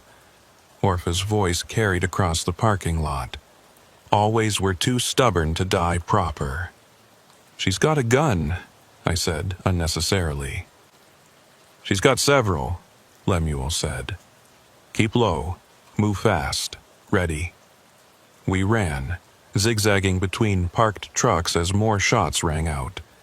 I heard other voices now, more of Orpha's people probably. The truck stop was waking up, but not in a way that would help us. We made it to the tree line just as headlights started flicking on across the parking lot. Lemuel led the way, moving through the underbrush like he'd memorized every root and branch. I stumbled along behind him. The lockbox clutched against my chest, branches tearing at the borrowed clothes that were already too small. How far? I gasped. Not far, he said. Keep moving. Behind us, I could hear pursuit. Not just footsteps, dogs. They'd brought out dogs.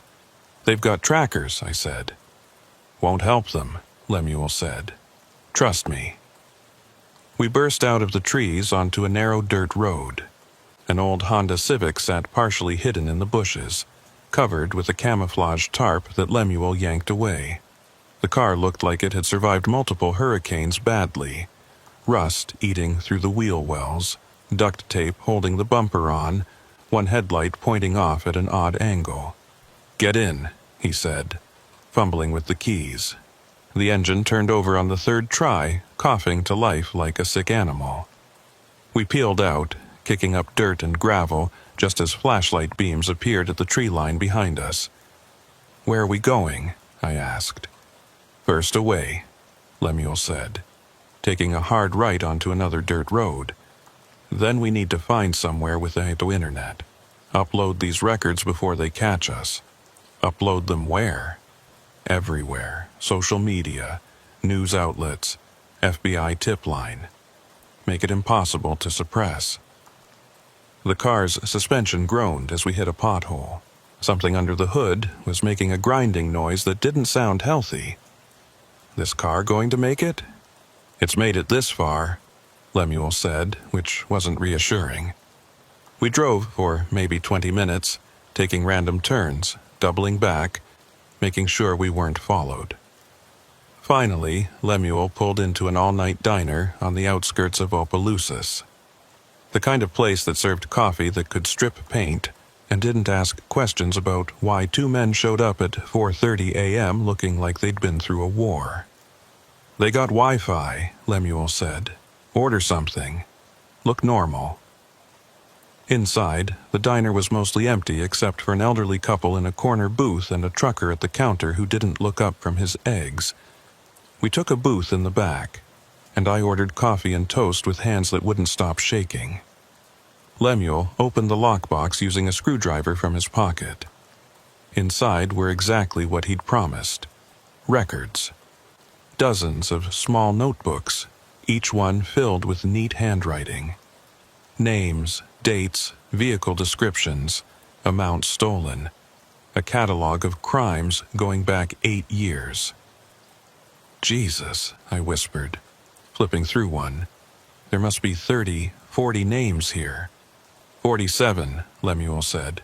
"I counted while you were getting your wallet. 47 drivers over 8 years. Most listed as accidents or voluntary disappearances." I found one entry that made my stomach turn. Marcus Webb, September 2019. Freightliner, Columbia. Disposed of in Bayou, Sorrel. I looked up at Lemuel. "Disposed of?" "Not everyone cooperates," he said quietly. "Some fight too hard. Some figure out too much. Those ones don't get released with destroyed credit. They just disappear completely." My name was in there too, in the most recent entry. Hiram Stonefield, September 2023. Freightliner Cascadia, in progress. "We need to photograph all of this," Lemuel said, pulling out a flip phone that looked even older than his car. "Every page. Then we send it everywhere we can think of." "That phone doesn't have a camera," I pointed out. "No, but yours does." He nodded at my phone, which I'd plugged into the diner's outlet to charge. Should have enough juice by now. I powered it on. Immediately it started buzzing with missed calls and texts. My dispatcher, wanting to know why I'd missed my pickup. My daughter, just saying hi. Caroline from the dating app, wondering if I was okay since I hadn't responded to her last message. 47 drivers, and I'd almost been 48. We spent the next hour photographing every page. The waitress refilled our coffee twice, never commenting on what we were doing. Maybe she couldn't see from her angle, or maybe she'd learned not to see things in a place like this. "We need more than just photos," I said. "We need someone to believe us." "I know a journalist," Lemuel said. "Works for the Advocate in Baton Rouge. She's been investigating missing truckers for a while. Never could prove anything, but this," he tapped the notebooks. "This is proof." "What's her name?" "Marcy something. I've got her card in the car." That's when I noticed the trucker at the counter had turned around and was watching us. He was older, maybe 60, with a grizzled beard and eyes that had seen too much. "You boys look like you're in trouble," he said. "We're fine," Lemuel said quickly. The trucker stood up, walked over to our booth. Up close, I could see a name patch on his shirt. Zephaniah Doomhammer. Hell of a name. "I heard what you were saying," Zephaniah said quietly, "about the Bayou rest. About Orpha. You know her? I asked. Every trucker who runs through Louisiana knows about the Bayou rest, he said. We all know to avoid it if we can, but sometimes you can't. Sometimes it's the only stop for 50 miles when you're running out of hours. He pulled out his own phone, showed us a photo. It was a younger man, maybe 30, standing next to a Peterbilt. My nephew, Zephaniah said. Went missing 2 years ago. Last place he was seen? The Bayou Rest. What was his name? Lemuel asked, already flipping through the notebooks. Timothy Doomhammer. Lemuel found it. October 2021. Peterbilt 579. Processed successfully. Zephaniah's face went hard. Processed. It means they got everything, Lemuel said softly. His truck, his accounts, his identity. He might still be alive, but he's not Timothy anymore, Zephaniah finished. They erased him. We're going to expose them, I said. Upload all of this, make sure everyone knows.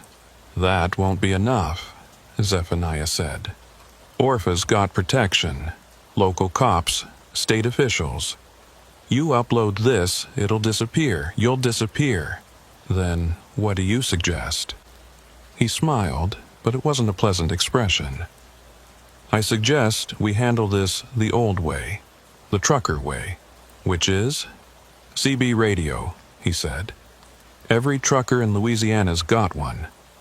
We start spreading the word, trucker to trucker. No internet for them to scrub, no officials to suppress it. Just drivers warning drivers, like we've always done. That'll take too long? Lemuel said. No, it won't, Zephaniah said. There's a convoy heading through tonight. 150 drivers, all heading to New Orleans for a delivery. They'll be passing the Bayou Rest around dawn. If we can reach them, get them to stop and see what's really happening there. Orpha will run, I said. Not if she doesn't know they're coming, Zephaniah said. Not if she thinks it's just another morning. I looked at Lemuel. You know the place better than anyone. Could we get back there without being seen? There's a service road, he said slowly. Runs behind the truck stop. Orpha's people don't watch it because it's been officially closed for years. But I know it's still passable. Then we do both, I said. Upload everything to the journalist, but also bring the convoy. Cover all our bases. Zephaniah nodded. I'll start making calls. You boys get that evidence uploaded. We meet back here in 2 hours. He left money on the table for his meal and ours, then walked out. Through the window, I watched him climb into his Peterbilt and pull away. You trust him? Lemuel asked. Do we have a choice? We got to work. Using the diner's Wi-Fi, I uploaded every photo to 3 different cloud services, then emailed them to the journalist Lemuel knew, along with a detailed explanation of what had happened. Then I posted them on every social media platform I had, tagged every news outlet I could think of. Within minutes, my phone was ringing. The journalist, Marcy Chen, wanting to verify the information. I put her on speaker, let Lemuel tell his story. She said she'd have a photographer and a camera crew at the Bayou Rest by dawn. This is really happening, I said after hanging up.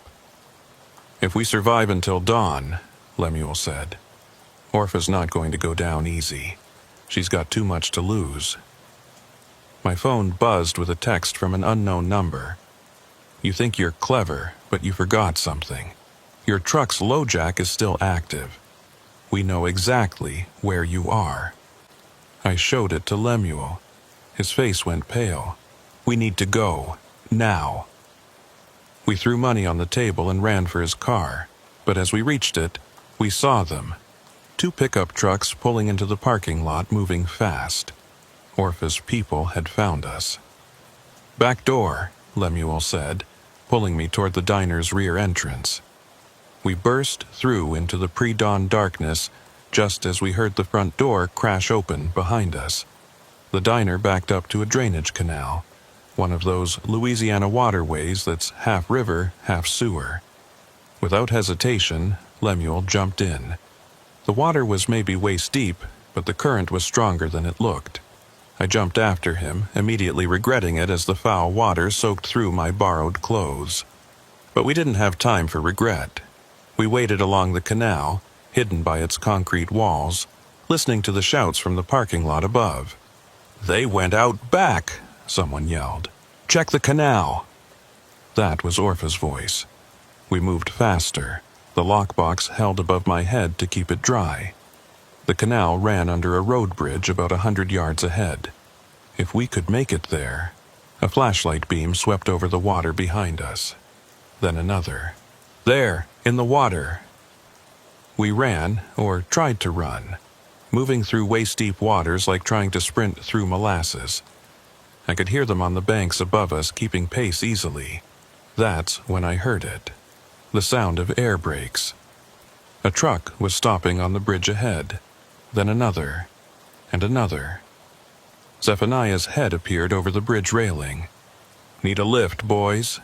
He'd already dropped a rope. We grabbed it, let him and other hands pull us up.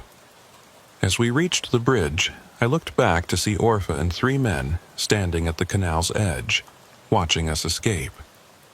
Even from that distance, I could see the fury on her face. The bridge was full of trucks. Not the 150 Zephaniah had promised, but at least 20. All kinds: Peterbilts, Kenworths, Freightliners, Volvos. Their drivers stood between us and Orpha's people, a wall of truckers who'd apparently gotten the message. "Every one of us has heard stories about the Bayou Rest," Zephaniah said loudly enough for Orpha to hear. "Now we know they're true." Orpha tried to look confident, but I could see her calculating. 20 truckers, all witnesses. Too many to silence, too many to buy off. And more were coming. I could hear the rumble of engines in the distance, see headlights approaching from both directions. "You don't know nothing," she called out. "Just the ravings of a disturbed man." She pointed at Lemuel. "He's been stalking my truck stop for years, harassing customers, making up stories. These notebooks say different." I held up the lockbox. 47 names, Orpha. 47 truckers over 8 years. "That's a lie?" "Timothy Doomhammer," Zephaniah said, his voice hard as granite. "October 2021. You remember him?" Orpha's face twitched just slightly. "Marcus Webb," another trucker called out.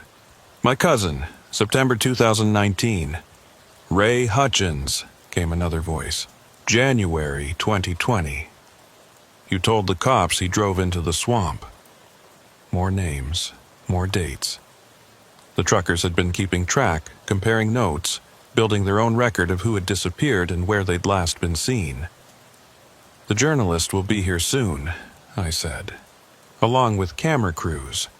The FBI's been notified. It's over, Orpha." She laughed, but it sounded forced. "You think the local cops are going to let some outsider journalist make trouble? You think the FBI cares about a few missing truckers? They care about interstate commerce violations," Lemuel said. "They care about organized theft rings crossing state lines. They care about murder."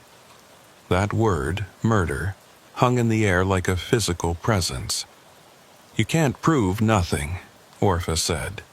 But she was backing away now, her men moving with her. "We don't have to prove it all," I said.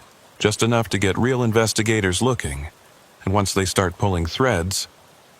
A siren wailed in the distance, then another. Not local cops. State police, from the sound of it.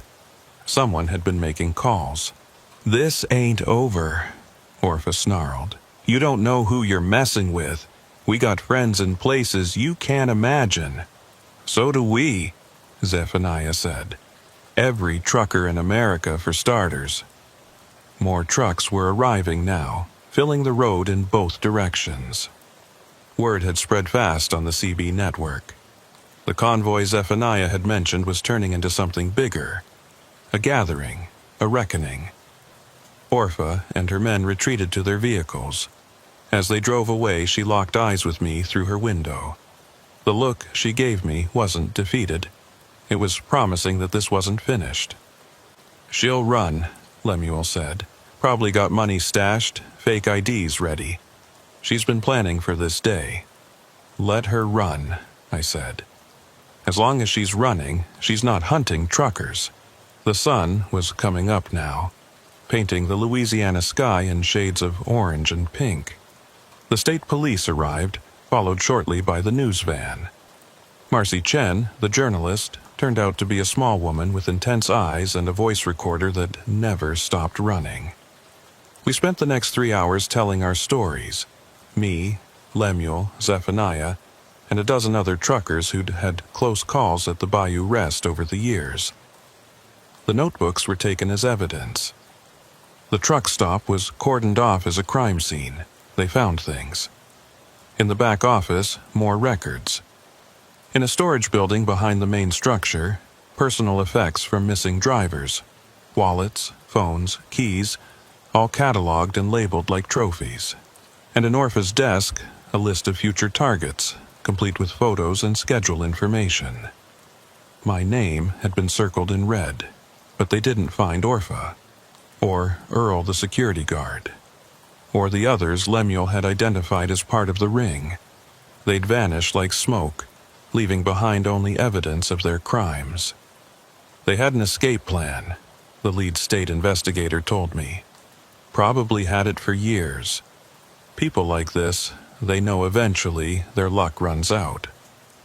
My truck was found 3 days later in Morgan City, already partially stripped.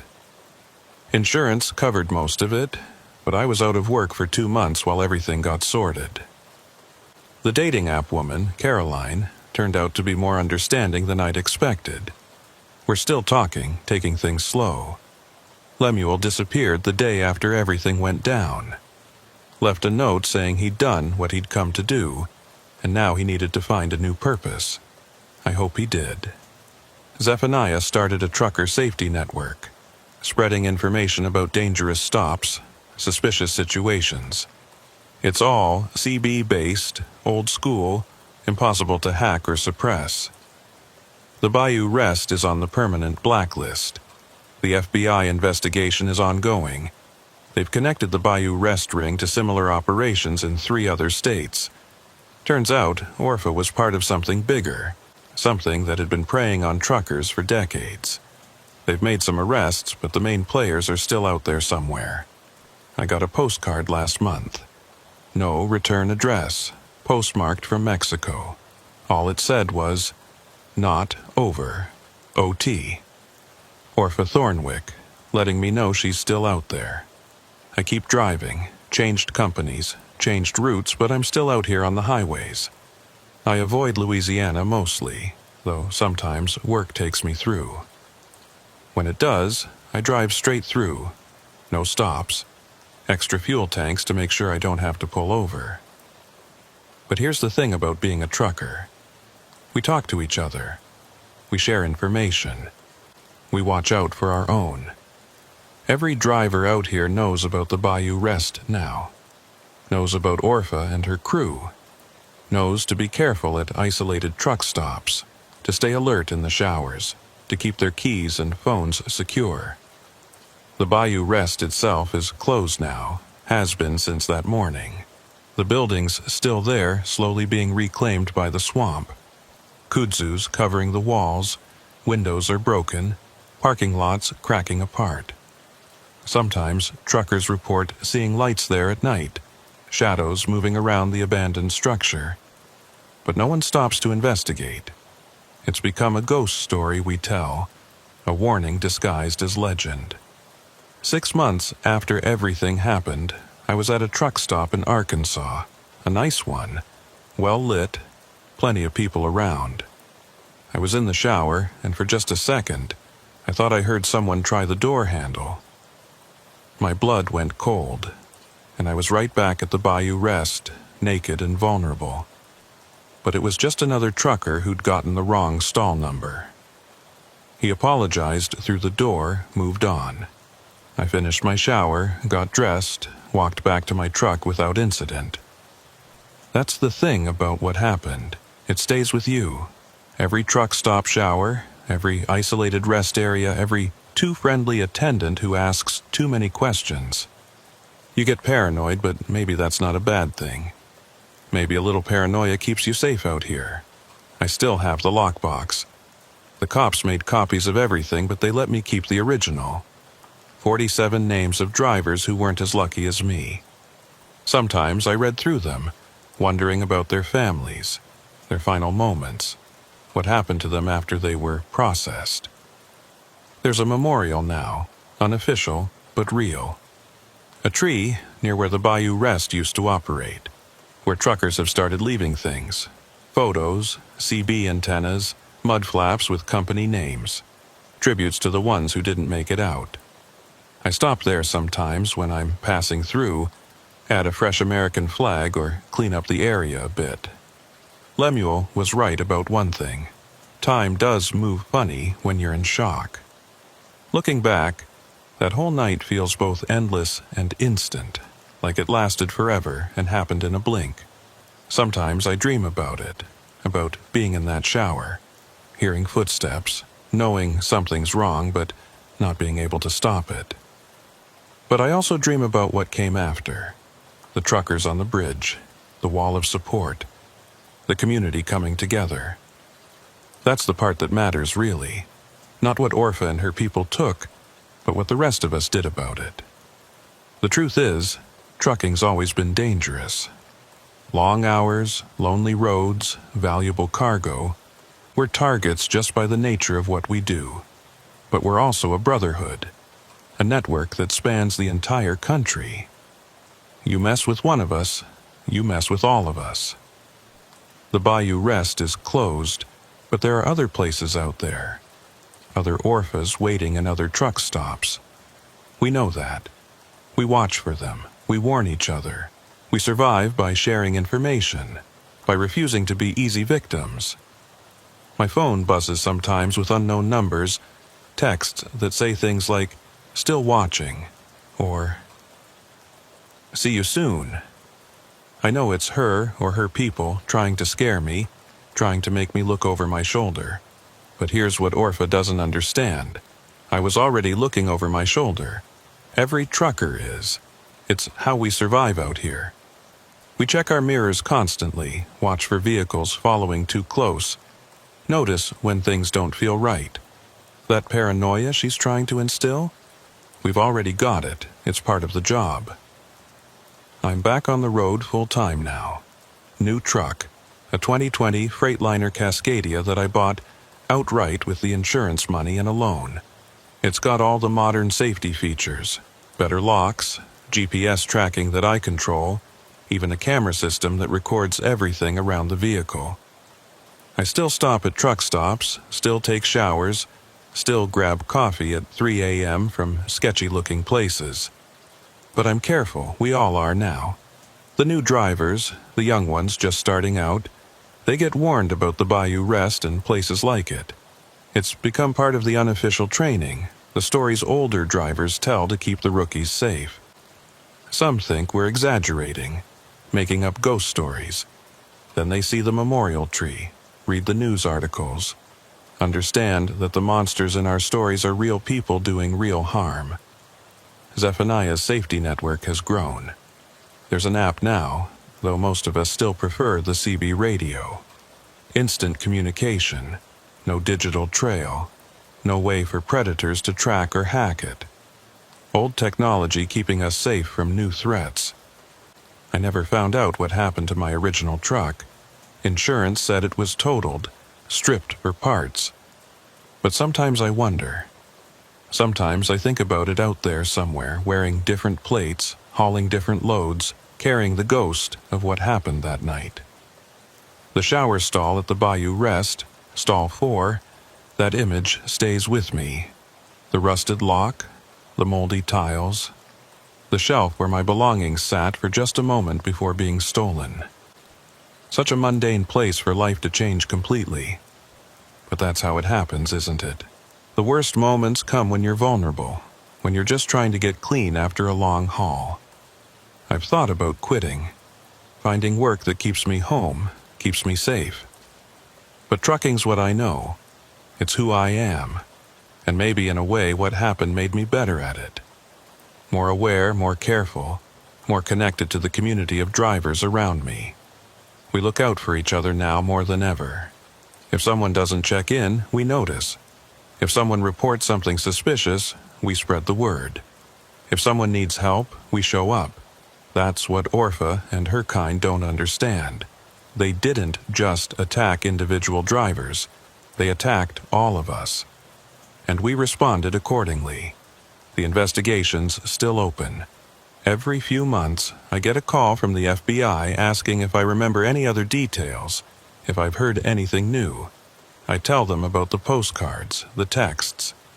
They say they're following leads, that they'll find her eventually. Maybe they will. Maybe they won't. But I know something they don't. I know Orpha's afraid now. Those threatening messages. They're not from someone in control. They're from someone who lost everything and wants me to know they blame me. That's not power, that's desperation. She's out there somewhere, probably running the same scam in a different place with different people. But now there are photos of her, fingerprints on file, 47 reasons for law enforcement to keep looking. She'll make a mistake eventually. They always do. Until then, I keep driving. Phoenix to Atlanta, Seattle to Miami, all the long stretches of American highway in between. I see the sunrise over the Rockies and the sunset over the Pacific. I drink bad coffee and eat worse food and listen to the chatter on the CB radio. Drivers warning each other about speed traps and weather, about construction zones and closed way stations. And sometimes, late at night, when I'm the only truck on a lonely stretch of highway, I think about those 47 names, the drivers who didn't make it home. They're part of the road now, part of the stories we tell, part of the reason we watch out for each other. The Bayou Rest is closed, but its memory lives on as a warning. We're not alone out here, not really. For better or worse, we're all connected. The hunters and the hunted, the lost and the found, the ones who made it out and the ones who didn't. I'm Hiram Stonefield. I'm a trucker. I survived the Bayou Rest, and I'm still driving. The temperature gauge started climbing just outside Mamou, Louisiana, on a stretch of Highway 13 that hadn't seen improvement money since the Carter administration. I'd been watching it creep up for the last 10 miles, hoping it was just the gauge acting up. But when wisps of steam started seeping from under the hood, I knew I was done hoping. My name's Ephraim Duskwood, and I'd been hauling refrigerated goods through Louisiana for the better part of 12 years. The truck was my life. A 2015 Volvo VNL that I'd bought used and maintained like it was made of gold. Every belt, every hose, every filter changed on schedule, which is why the overheating didn't make sense. It was just past 2 in the morning on a Tuesday in October, the kind of night where the humidity made the air feel like breathing through a wet towel, even though Halloween was just around the corner. I'd picked up a load of frozen seafood in Cameron, headed for a distribution center in Alexandria. Time-sensitive stuff. The reefer unit was humming along fine, keeping everything at -10. But if the truck died, the refrigeration would die with it. 20,000 pounds of shrimp and crawfish would start thawing, and my reputation would thaw right along with it. I eased off the accelerator, looking for somewhere to pull over. This part of Highway 13 was nothing but rice fields and swamp, with the occasional dirt road leading off to God knows where. No truck stops, no rest areas, not even a wide shoulder. Just 2 lanes of cracked asphalt cutting through the darkness. The steam was getting worse. I could smell coolant now, sweet and acrid. The temperature gauge was buried in the red. I had maybe a minute, maybe less, before something catastrophic happened. That's when I saw the turnoff. Just a gap in the trees with a rusted sign that might have once said something about a boat launch. The dirt road was rutted but solid enough. I eased the truck off the highway, drove maybe 50 yards in, and killed the engine before it could kill itself. The silence was immediate and complete. No traffic, no insects, just the tick-tick-tick of hot metal cooling and the distant hum of the reefer unit still running off the auxiliary power unit. I grabbed my flashlight and work gloves, popped the hood latch, and climbed out. The night air was thick with the smell of swamp, rotting vegetation, stagnant water, that peculiar Louisiana mixture of life and decay. Somewhere in the darkness, something splashed. Gator, probably, or maybe just a fish jumping. You learned not to think too hard about what was in the water down here. I raised the hood carefully, standing to the side in case steam geysered out. It didn't, which was actually more concerning. I played my flashlight over the engine compartment. Everything looked normal at first glance. No obvious broken hoses, no visible leaks. Then I spotted it. The main coolant hose, the big one that ran from the radiator to the engine block, had a clean slice through it. Not a tear, not a wear spot, a cut, like someone had taken a knife to it. Well, hell, I muttered. I had tape in my toolkit, maybe enough to patch it temporarily. But I'd need coolant, and lots of it, to replace what had leaked out. And even then, it would be a limp to the nearest town, hoping the patch held. I was heading back to the cab to get my tools when I heard the voice. "Got trouble, friend?" I nearly jumped out of my skin. A man was standing at the edge of my flashlight beam, like he'd materialized from the swamp itself. Tall, lean, wearing overalls and a John Deere cap. His face was weathered in that way you get from working outside your whole life. Deep lines around his eyes and mouth. "Jesus," I said, hand on my chest. "You scared me." He smiled, showing teeth that were surprisingly white in his tanned face. "Sorry about that. I'm Uriah Bleakstone. Got a place just up the road a piece. Heard your truck pull in, figured you might need help." "Ephraim Duskwood," I said, shaking his offered hand. His grip was firm, calloused. "Coolant hose is cut. Don't suppose you've got any spare hose and coolant lying around." "Matter of fact, I might," Uriah said. "Farm's got all kinds of equipment. Bound to have something that'll work. It's just a quarter mile up this road." Something about the situation felt off.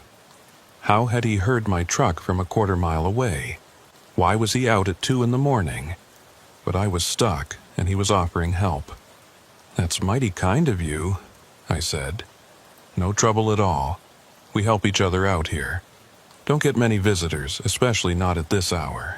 Come on, we'll take my truck."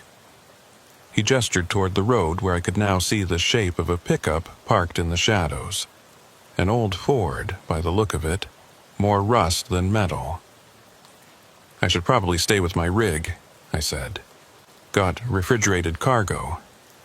"It'll be fine for 20 minutes, Uriah said. "Not like anyone's going to steal it out here. Besides, you can't fix it without supplies." He had a point, and the APU would keep the reefer running for hours without the main engine. "All right," I said, grabbing my phone and wallet from the cab. "Lead the way." Uriah's truck smelled like motor oil and tobacco. The seat springs were shot, so I bounced with every rut in the road. He drove without headlights, navigating by memory or moonlight, I couldn't tell which. "Been farming out here long?" I asked, trying to make conversation. "All my life," he said. "My daddy's land, and his daddy's before that. Back to before the Civil War. Must be tough, farming in this swamp." He chuckled. "We make do. Got rice fields, some crawfish ponds. Few head of cattle, and we do some mechanic work on the side. Folks around here can't always afford to take their equipment to town. The road curved, and suddenly there were lights ahead. Not electric lights. Too yellow, too flickering. Lanterns, maybe, or torches. A lot of them. "Having a party?" I asked, trying to keep my voice light. "Something like that," Uriah said. "Harvest celebration, family tradition." But it was October. Rice harvest was in August, September at the latest. And who celebrated anything at 2 in the morning on a Tuesday? The farm materialized out of the darkness like something from another century. A sprawling wooden house that looked like it had been added to over generations, creating a maze of rooflines and porches, barns and sheds scattered around, most leaning at concerning angles. And people, dozens of people, all dressed like they'd stepped out of a Depression-era photograph, all standing perfectly still, all looking at the truck as we pulled up. "Family reunion," Uriah said, but his voice had changed. Flatter, less friendly. "Been planning it for months." I reached for my phone, thinking I'd text my dispatcher, let someone know where I was. No signal, not even one bar. "Cell towers don't reach out here," Uriah said, watching me. "We like it that way. Peaceful." He parked the truck, and immediately the crowd of people moved closer. Men, women, even children, all with that same weathered look, all with those same too bright smiles. "This is Ephraim," Uriah announced. "His truck broke down. We're going to help him." Murmurs of greeting, nods all around. But nobody moved to actually help. They just stood there watching. "The supplies?" I prompted. Right. Abner, get the man what he needs." A younger man, maybe 30, peeled away from the crowd. Abner Grimhold, Uriah introduced him as.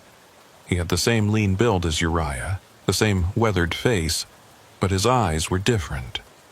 Nervous, darting, like he wanted to say something but didn't dare. "Coolant hose," Uriah told him. "The good stuff." Abner nodded and jogged toward one of the barns. I noticed he kept looking back at me, that nervous expression getting worse. "While we wait," Uriah said, putting his hand on my shoulder, "come meet my wife. She's got coffee on." The hand on my shoulder wasn't a suggestion.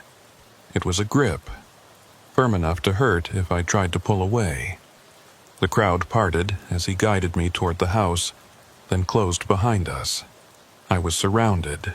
The house's interior was worse than the outside. It smelled of kerosene and something else, something organic and wrong. The walls were covered in old photographs, hundreds of them, all showing stern-faced people in old-fashioned clothes. But what caught my eye were the newer photos mixed in, modern photos, Polaroids mostly, showing trucks, big rigs, all different makes and models, all photographed from the same angle, like trophies. "Coffee?" A woman appeared in a doorway, thin, gray-haired, wearing a dress that might have been fashionable in 1940. Uriah's wife, presumably. He'd never said her name. "I really should get back," I said. "My cargo—" "Tabitha makes the best coffee in 3 parishes," Uriah said, his grip on my shoulder tightening. It would be rude to refuse. "Tabitha Shadowmere," she introduced herself, handing me a chipped mug filled with black liquid that might have been coffee once. It was lukewarm and bitter enough to strip paint. I pretended to sip it while looking for exits. The front door we'd come through. A back door, probably to the kitchen. Windows, but all with closed shutters.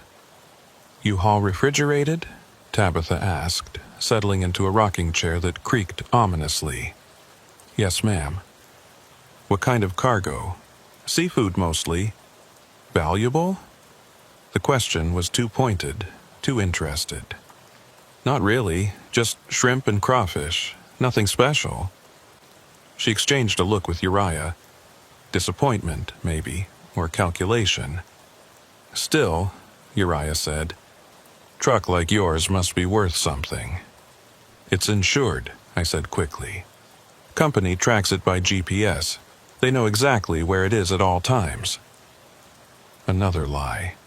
I was an owner-operator. No company, no GPS tracker except my phone. But they didn't need to know that. Abner appeared in the doorway, breathing hard like he'd been running. "Got it," he said, holding up a length of hose. But what? Uriah's voice had an edge now. "We're out of coolant. Used the last of it on the tractor last week." Uriah's face darkened. "Check the other shed." I did, nothing. "Then we'll have to make do," Uriah said, standing. "Come on, Ephraim, let's get you fixed up." But the atmosphere had changed. The friendly helpfulness was gone, replaced by something predatory. The people outside had moved closer to the house, blocking the windows. I could hear them murmuring, discussing something in voices too low to make out. "Actually," I said, standing up too fast, spilling some of the awful coffee. "I just remembered. I've got a buddy in Ville Platte. He runs a tire shop. He's probably up, getting ready for the morning shift. I can call him." "You said there's no cell service," Tabitha said quietly. "I'll drive to where there is. Really, you've been too kind already." "Nonsense," Uriah said. "We've got you this far. Besides, your truck's a quarter mile away. How are you planning to get there?" Through the window, I could see more people arriving. They weren't coming from the house or the barns. They were coming from the swamp itself, emerging from the tree line in groups of 2 and 3. All dressed the same, all with that same weathered look, all heading toward the house. I was trapped, and we all knew it. "You know what?" I said, trying to keep my voice steady. "I think I'll take that hose and walk back to my truck. Don't want to trouble you folks any more than I already have." I reached for the hose in Abner's hands, but Uriah stepped between us. "Now, that don't make sense," he said. "Walking alone in the dark through swampland? That's how folks get hurt. A snake bite, gator, maybe just step wrong and break an ankle. We couldn't let that happen to a guest." Guest, the word hung in the air like a threat. Through the window, I counted at least 30 people now, all standing in a loose circle around the house. Men, women, teenagers, even a few children. All dressed like extras from a movie about the Great Depression. All perfectly still, perfectly quiet, just waiting. "Tell you what," Uriah continued. "Why don't you stay here tonight? Sun'll be up in a few hours. Everything looks better in daylight. We can sort out your truck situation then." "I appreciate the offer, but I really can't. The refrigeration unit only has so much fuel. If it runs out, I lose the whole load." "Shame to lose all that seafood," Tabitha said from her rocking chair. "Worth what, 10,000? 20? "More like 30 if it spoils," I said, inflating the number. "Company will send people looking for it if I don't check in by dawn. It's that valuable." Another lie, but I was building a story now, trying to make myself more trouble than I was worth. Abner shifted nervously by the door. "Maybe we should just let him go," he said quietly. "If people are going to come looking—" "Quiet!" Uriah snapped, and Abner flinched like he'd been hit. That's when I noticed something. Abner was younger than the others, and now that I looked closer, his clothes were different. Newer. His boots were modern work boots, not the ancient leather things the others wore. And his hands. They had the calluses of farm work, sure, but also grease under the nails. Mechanic's hands. He'd cut my coolant hose. I was suddenly sure of it. But why? And why did he look so scared now? "Tell you what," Uriah said, his false friendliness returning. "Let's go check on your truck. Make sure that refrigeration unit's still running. Wouldn't want you to lose your load while we're standing here talking." It wasn't a suggestion. He grabbed my arm, not hard enough to bruise but firm enough to make it clear I didn't have a choice. The crowd outside parted as we exited the house, then closed behind us, following at a distance. Uriah's truck was blocked in now by other vehicles, old farm trucks, a few ATVs, even a tractor. We'd be walking. "Quite a gathering," I said, trying to sound casual. "Family's important out here," Uriah replied. "We stick together, help each other out. Sometimes that means making hard choices." "Like what?" He didn't answer, just kept walking. The dirt road was barely visible in the darkness, but he moved with complete confidence. Behind us I could hear the others following, not talking, just walking. The sound of dozens of feet on dirt should have been louder, but they moved with an eerie coordination, like they'd done this before. We were halfway to my truck when Abner caught up to us, jogging past the others. "Uncle Uriah," he said, and I filed that relationship away. "Maybe we should—" I said, "Quiet," Uriah said. But Abner didn't back down this time. "This ain't right," he said. "He's not like the others." Others, the word sent ice through my veins. "What others?" I asked. "Shut up, Abner," Uriah snarled. But Abner was working himself up to something, some kind of confession or rebellion.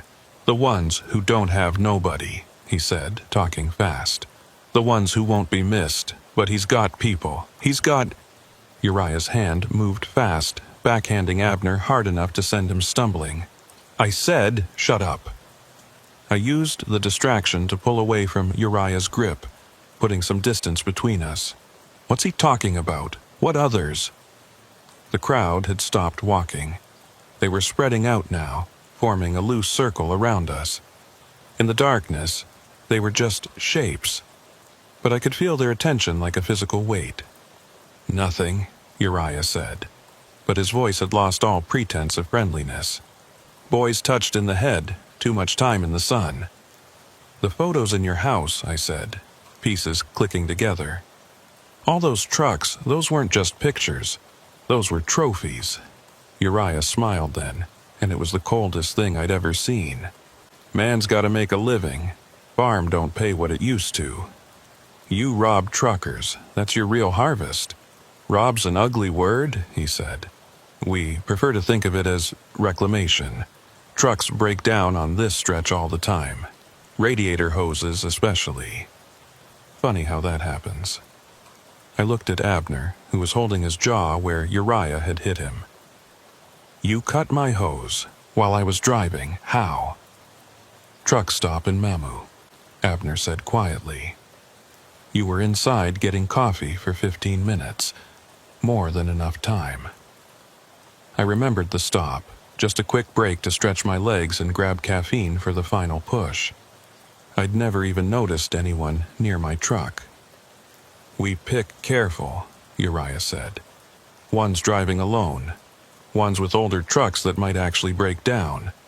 Ones who look like they can't afford to lose a load, so they'll take help from strangers."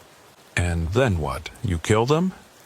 "Kill's another ugly word," Uriah said.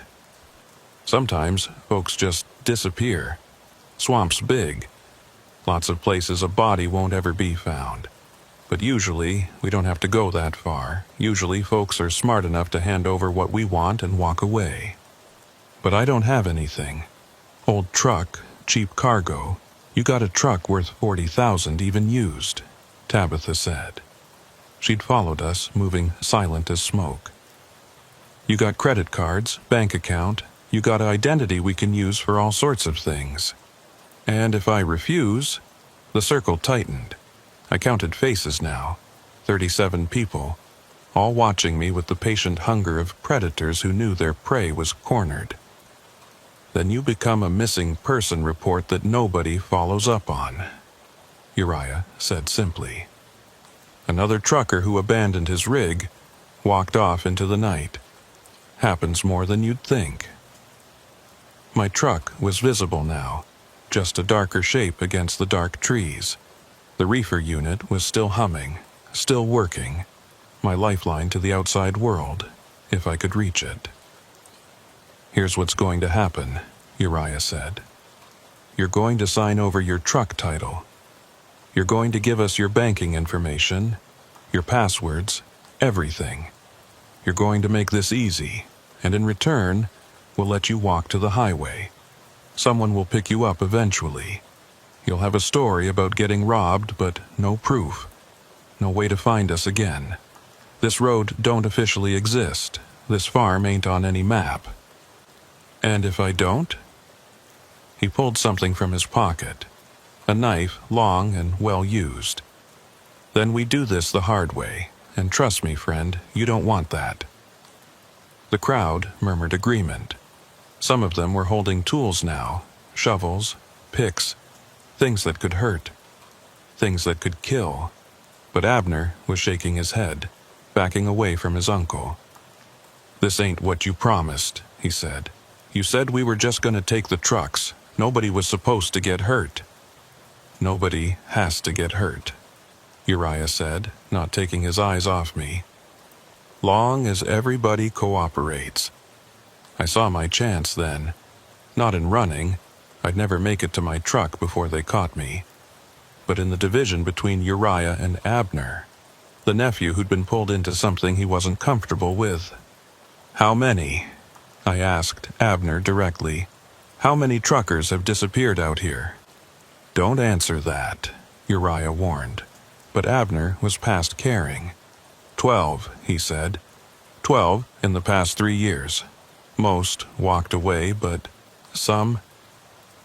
He trailed off, unable to finish. "Some are still out there," I said, nodding toward the swamp. "In the water, in the mud." "Enough," Uriah said, raising the knife. "Decision time, Mr. Duskwood. Easy way or hard way?" That's when we heard it. A sound that didn't belong in the pre-dawn swamp. An engine. No, multiple engines. Getting closer. Uriah's head snapped toward the sound. "Who did you call?" "Nobody," I said, genuinely confused. "I told you, no cell service." The engines were getting louder. Definitely trucks. Big ones. Then I understood. The refrigeration unit. It had a GPS tracker built into it separate from anything on my phone. If the unit detected a problem, like running stationary for too long without the main engine, it sent an alert to the company that leased it. And that company had a contract with local recovery services. I started laughing. I couldn't help it. "The reefer unit," I said. "It's been running on auxiliary power for over an hour. That triggers an automatic alert. The leasing company sends someone to check." Uriah's face went pale. "You're lying." "Am I? Those sound like tow trucks to you? Maybe the police?" The crowd was getting agitated now, looking to Uriah for guidance. But he seemed frozen, calculating odds, trying to figure out if I was bluffing. Headlights appeared through the trees. 3 sets, maybe 4. Too many for them to stop, too many witnesses. "We need to go," Tabitha said urgently. "Now." "He knows our faces," Uriah said, still holding the knife. "He knows our names." "Then we deal with it later," she said. "But not now. Not with witnesses coming." The crowd was already dispersing, melting back into the swamp with the same eerie coordination they'd shown before. Within seconds, it was just Uriah, Tabitha, Abner, and me. "This ain't over," Uriah said, backing away. "You don't know these roads like we do. You don't know these people. You'd be smart to forget this night happened." "Like the other 12 forgot?" I asked. He smiled, that cold smile again. The smart ones did. Then they were gone, vanishing into the darkness just as the first tow truck rounded the bend. It wasn't police, just a recovery service, 2 trucks with amber lights flashing. But they'd saved my life. The driver of the lead truck was a young guy, confused about why he was out here. "Got an alert about a reefer unit in distress," he said. "You having trouble?" "Coolant hose," I said, my voice shaky. "But I've got it handled. Sorry for the false alarm." He looked at me strange. I was sweating, shaking, probably looked like hell. "You okay, man?" "Yeah," I lied. "Just been a long night." It took some convincing, but eventually they left. I used the hose Abner had given me and what little coolant I had left to patch my truck together. It wasn't pretty, but it would get me to the next town. As I was finishing up, I found something tucked under my windshield wiper. A note, hastily scrawled, "Get out of Louisiana. Don't come back. They don't forget." It wasn't signed, but I recognized the grease-stained fingerprints. Abner, trying to warn me. I drove out of there as fast as my damaged truck would go, didn't stop until I hit the truck stop in Alexandria. In the light of day, surrounded by other truckers and normal people, the whole thing felt like a nightmare. But the cut in my coolant hose was real. The note was real. The memory of 37 people emerging from the swamp was very, very real. I sat in that Alexandria truck stop for 3 hours, nursing coffee that had gone cold and trying to decide what to do. Call the police? And tell them what? That I'd been threatened by swamp people who may or may not have killed 12 truckers. I had no proof except a cut hose and a handwritten note. The farm wasn't on any map, Uriah had said. The road didn't officially exist. But I couldn't just drive away either. 12 truckers, maybe more. Some of them probably had families still wondering what happened, still waiting for them to come home. I was refilling my coffee when another trucker sat down across from me. Older guy, maybe 65, with arms covered in military tattoos and eyes that had seen everything. "You look like you've had a night," he said. "You could say that. Truck trouble? Something like that." He studied me for a moment, then leaned in closer. "Let me guess. Broke down on Highway 13 somewhere near Mamu. Had some locals offer to help." My blood went cold. "How did you know?" "Because you've got that look," he said. "Same look I had 15 years ago when it happened to me. Same look every trucker gets when they meet the Bleakstone clan. You know about them. Every old-timer who runs through Louisiana knows about them," he said. "Or knows to avoid that stretch of 13 after dark. You're lucky you got out." "There are bodies in that swamp," I said quietly. "Truckers who didn't get out." "I know," he said. "But proving it, that's something else. That family's been living in that swamp for over 150 years. They know every bog, every bayou, every place a body can disappear and never be found. And they've got connections, judges, sheriffs, people who look the other way. So nothing can be done?" He was quiet for a moment, then pulled out a worn notebook from his pocket. "What's your name, son?" "Ephraim Duskwood." He wrote it down. "Truck make and model?" 2015 Volvo VNL. He added that too. "I keep a list," he explained.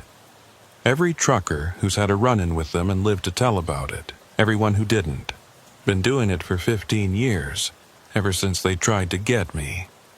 "How many names?" "Counting you? 43 who got away. Best guess? Maybe twice that many who didn't." Jesus. "It ain't just the Bleakstones," he continued. "There are families like them all through the Deep South, living in places that time forgot, making their own laws, taking what they want. Truckers are easy targets. We're alone. We're carrying valuable cargo, and if we disappear on some back road, it can take weeks before anyone starts looking in the right place." He showed me his notebook. Pages and pages of names, dates, locations, a catalog of near misses and probable murders that nobody was investigating. "Why don't you take this to the FBI?" I asked. "I did, 3 times. They said without bodies, without proof, it's just speculation. And the one time they did send agents down to that swamp, the Bleakstones were ready. Everything cleaned up, everyone with alibis, the whole family playing dumb country folk who wouldn't hurt a fly. So they just keep doing it. They get bolder every year, he said. Used to be they'd only hit maybe 1 or 2 trucks a year. Now, from what I'm hearing, they're taking 1 a month during the busy season. I thought about Abner, the nephew who'd seemed reluctant, scared even. Not all of them are willing participants, I said. The younger one, Abner, he tried to warn me. The old trucker nodded. There's always 1 or 2 who don't have the stomach for it. But family loyalty runs deep in places like that. Even the reluctant ones won't turn on their blood. He might, I said, thinking about the fear in Abner's eyes, the way he'd flinched when Uriah hit him. He's already halfway to breaking. Maybe. But getting to him would mean going back there, and that's not something I'd recommend. I knew he was right. The smart thing would be to repair my truck properly, deliver my load, and never take a route through Louisiana again. But I couldn't shake the image of those photos on Uriah's wall. All those trucks. All those drivers who'd just wanted to make their delivery and go home. "What's your name?" I asked the old trucker. "Frank Morrison," he said. "I run the northern routes mostly now. Stay out of Louisiana altogether. But you kept the notebook." "Someone has to remember," he said. "Someone has to keep count." We sat there for a while, 2 truckers in a busy stop, surrounded by the normal chaos of people coming and going.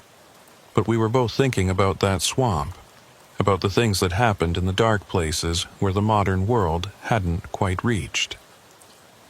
"I need to make my delivery," I finally said. "But after that, you do what you need to do," Frank said. "Just remember, they've been doing this for generations. They're not going to stop because 1 trucker got away." I made my delivery in Alexandria, got my truck properly repaired, and should have headed north, back to safer routes. Instead, I found myself researching. The Bleakstone name appeared in old records, property deeds, census data, court documents going back to the 1850s. Always in the same area, always keeping to themselves. There were newspaper articles too, mostly from decades past. Mysterious disappearances, unexplained accidents, bodies found in the swamp that were too decomposed to identify. And there was a pattern. Every few years, someone would try to investigate. A sheriff in the 1970s who'd started asking questions and then suddenly retired. A journalist in the 90s whose car was found burned on a back road, the driver never located. A state police detective in 2008 who'd opened a case file on missing truckers and then transferred to another parish without explanation. The Bleakstones had survived by being careful, by never taking too much too fast, by making sure their victims were people who wouldn't be immediately missed. But they'd made a mistake with me. I had connections, resources, and I had Frank's notebook, which gave me something they didn't expect. A pattern, a history, names and dates that could be verified. I spent a week putting it together, cross-referencing Frank's list with missing person reports, checking trucking company records, even reaching out to families of missing drivers. The picture that emerged was damning. Trucks that had supposedly broken down on Highway 13 and were never recovered. Drivers who'd last been seen at truck stops in Mamou or Ville Platte. Credit cards that had been used after the drivers disappeared, always for cash advances, always in small towns near the Bleakstone property. But I needed more than circumstantial evidence. I needed proof, and there was only one way to get it. I called Frank. "I'm going back." "That's suicide, son." "Maybe, but I've got a plan." "What kind of plan?" "The kind that requires backup. How many of those 43 truckers who got away would be willing to help?" He was quiet for a moment. "To do what exactly? To end this, once and for all?" "That's vigilante talk." "No," I said, "that's justice talk. We're not going to hurt anyone. but we're going to make sure they can't hurt anyone else. It took 3 days of phone calls, but in the end I had 7 truckers willing to help. All of them had encountered the Bleakstones and survived. All of them had lost friends or heard of someone who disappeared on that stretch of road.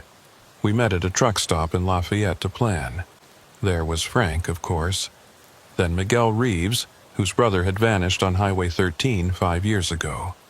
Tom Washington, who'd escaped the Bleakstones by ramming through their roadblock and destroying his truck in the process. Janet Pike, one of the few female truckers who'd encountered them. They'd underestimated her because of her gender, giving her the chance to escape. Brothers Pete and Paul Kowalski, who'd been team driving when the Bleakstones tried to take them. And finally, young Marcus Chen, whose father had disappeared on that road when Marcus was just a kid. "Here's what we know," I said, spreading out maps and photos on the table. The Bleakstones own about 300 acres of swampland. One main access road, but probably dozens of trails and paths only they know about. The main compound is here. I pointed to a satellite photo I'd managed to find, about a quarter mile from Highway 13. "How many of them?" Tom asked. "At least 40, based on what I saw. Men, women, teenagers, all family, all loyal to Uriah. Except maybe Abner," I added. "He's the weak link. Young, scared, doesn't want to be part of it." "So what's the plan?" Janet asked. "We don't go in guns blazing," I said. "That's what they'd expect, and they know that swamp better than we ever will. Instead, we make them come to us." I explained my idea. It was risky, required precise timing, and depended on the Bleakstones being predictable. But if it worked, we'd have evidence that couldn't be ignored. "You're using yourself as bait," Frank said when I finished. "Someone has to, and I'm the one they want most right now. I got away, and I know too much." "This is crazy," Paul Kowalski said. "Maybe," I admitted. "But doing nothing is worse. How many more truckers are going to disappear while we sit here debating?" We spent the rest of the day preparing. Cameras to document everything. CB radios for communication. And most importantly, contacting people on the outside. Journalists, state police from other parishes, even a contact Tom had in the FBI. We gave them all the same message. On October 30th, something was going to happen on Highway 13 near Mamou. Be ready. The night of October 29th, I drove my truck back down Highway 13. Same route, same time of night, even carrying another load of seafood.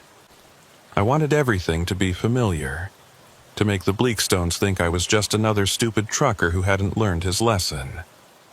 Sure enough, just outside Mamou, my coolant hose failed again. Cut in the exact same place.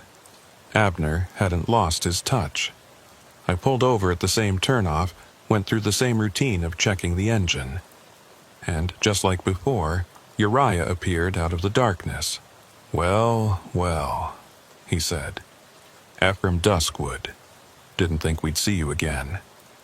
"Had to make the delivery," I said, trying to sound nervous. "This is the fastest route."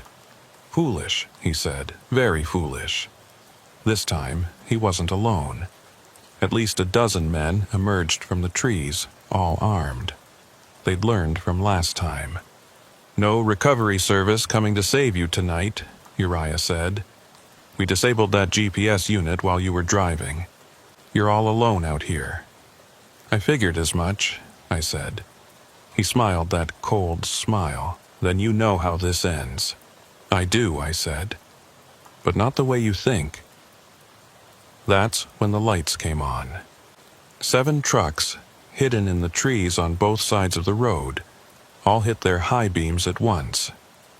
The Bleakstones were suddenly illuminated like actors on a stage, and every one of those trucks had dashboard cameras running, recording everything. "What the hell?" Uriah spun around, shielding his eyes from the lights. "You're being recorded," I announced loudly, making sure the cameras would pick up my voice. "Everything you say, everything you do, is being documented." Frank's voice boomed from his truck's PA system. "This is being live-streamed to multiple platforms. State police are already on their way." That was partly true. We were recording everything, but the live stream was a bluff. No signal out here. But the Bleakstones didn't know that. "You think you're clever," Uriah snarled, pulling out his knife. "But cameras can be destroyed. Witnesses can disappear." 7 witnesses, I said. All of whom told people exactly where they'd be tonight. All of whom have families expecting them to check in. More Bleakstones were emerging from the swamp now, drawn by the commotion. I saw Tabitha among them, and there, hanging back near the trees, was Abner. His face was pale in the truck lights, eyes wide with what looked like relief mixed with terror. "Abner," I called out, "this is your chance. You don't have to be part of this anymore. Shut your mouth," Uriah roared. But I saw Abner take a step forward, then stop, caught between loyalty and conscience. 12 truckers, Abner," I continued. "Maybe more. You know where they are. You can end this." "Don't listen to him, boy," Tabitha shrieked. "He's outsider. Family comes first." But something in Abner had finally broken. Maybe it was the lights, the cameras, the knowledge that the outside world was finally watching. Or maybe he'd just been waiting for someone to give him permission to do what he'd wanted to do all along. "They're in the old quarry," he said, his voice barely audible. Then louder, "The bodies. They're in the Mirepoix quarry, about 2 miles northeast of the farm, weighted down with engine blocks." The silence that followed was deafening. Even the swamp seemed to hold its breath. Then Uriah moved, faster than a man his age should be able to. Not toward Abner. Toward me. The knife flashed in the lights as he covered the distance between us in seconds. I tried to dodge, but he was on me, the blade slicing across my ribs as I twisted away. Hot pain flared, and I felt blood immediately soaking my shirt. We went down together, rolling in the dirt, him trying to drive the knife home while I fought to control his wrist. "Stop recording," Tabitha screamed. "All of you, stop recording or we'll kill him." But the truckers didn't stop. They couldn't. This was evidence, proof of what the Bleakstones really were. Uriah was stronger than he looked. Muscles like wire cables under his weathered skin. The knife inched closer to my throat.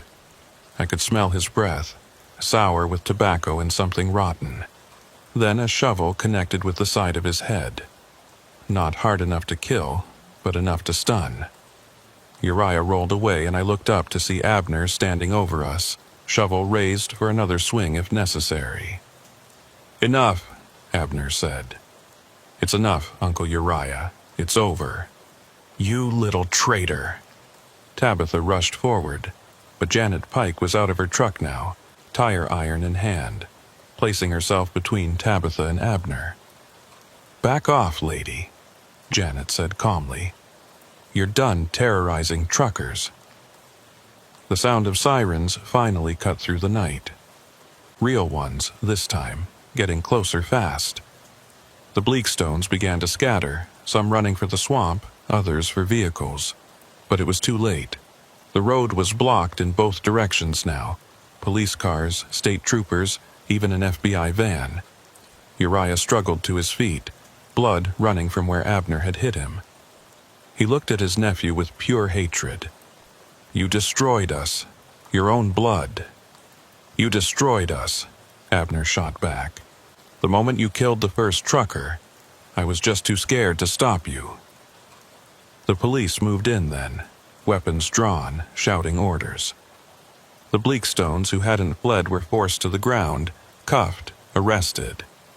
Uriah and Tabitha were among them, still cursing Abner, threatening him even as they were read their rights. An EMT worked on my ribs. The cut was long but not deep, needing stitches but nothing critical.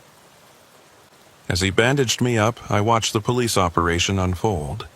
They'd brought everyone, local cops, state police, FBI, even a forensic team ready to process the scene. Detective Sarah Robichaux from the state police took my statement right there on the roadside.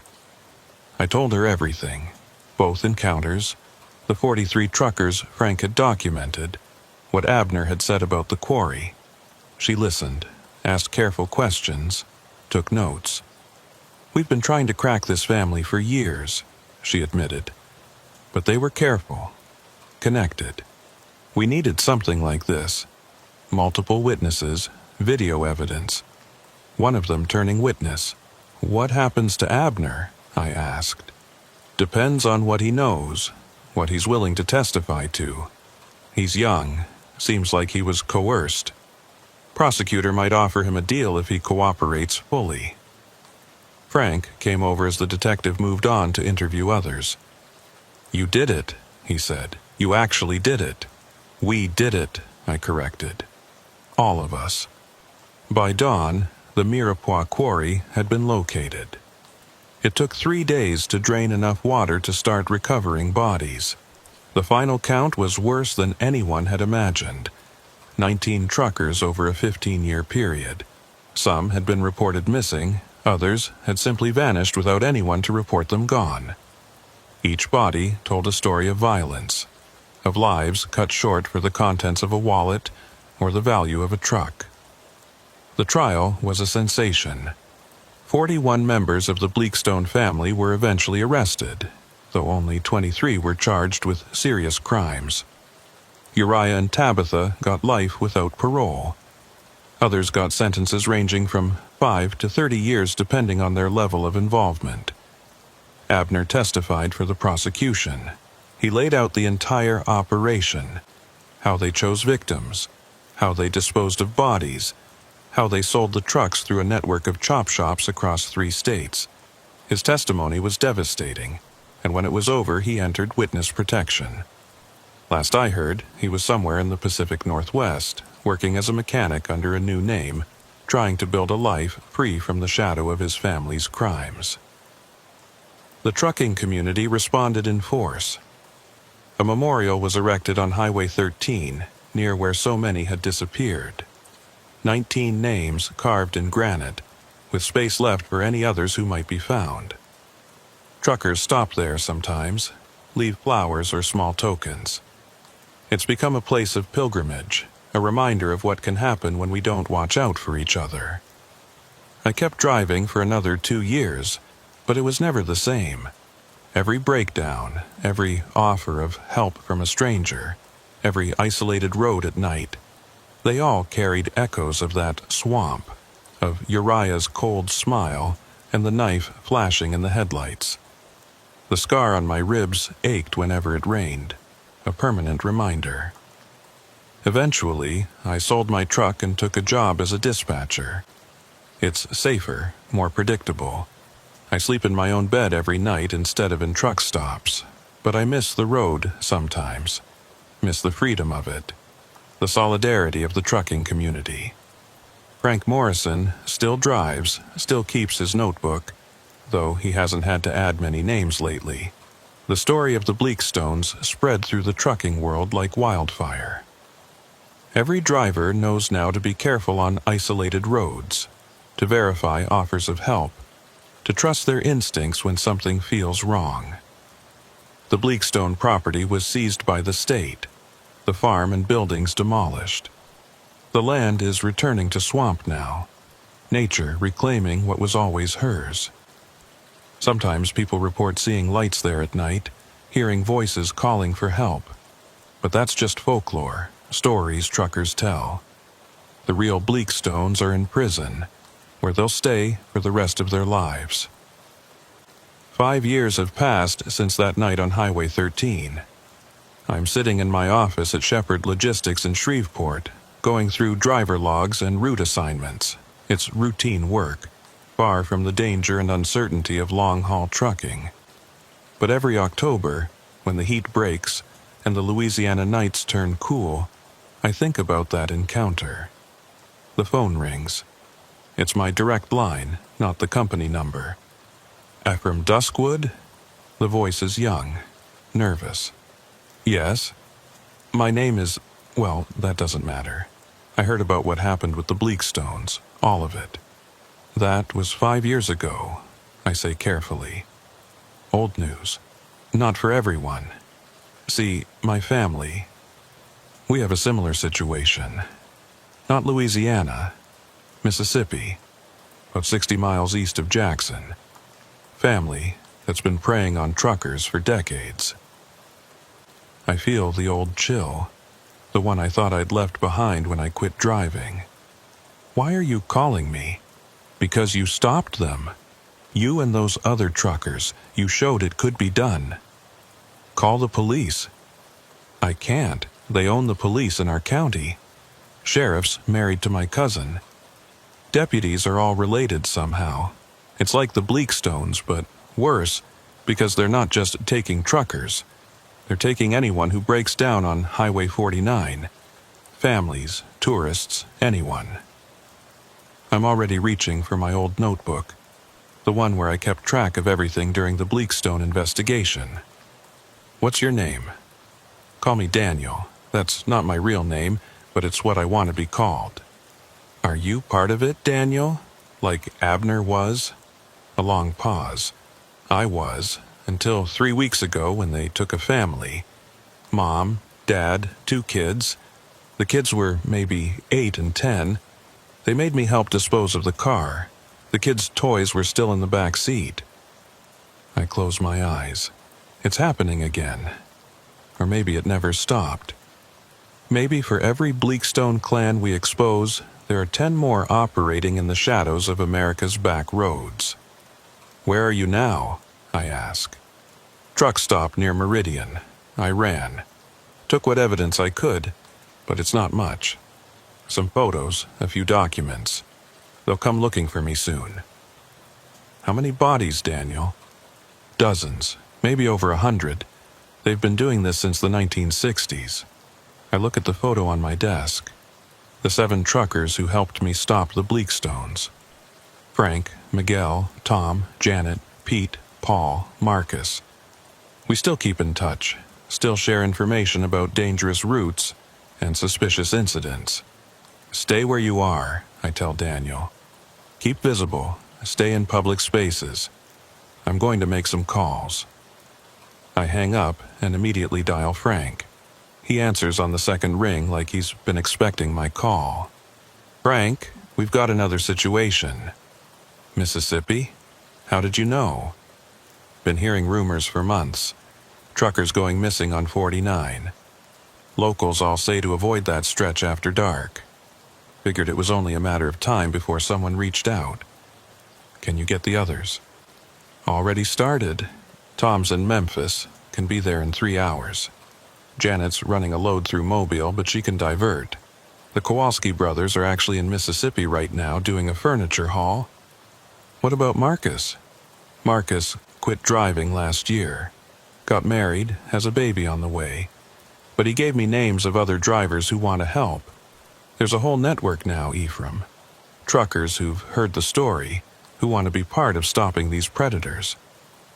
This is what we've become. Not vigilantes exactly, but a kind of early warning system. A rapid response network for situations the regular law enforcement can't or won't handle.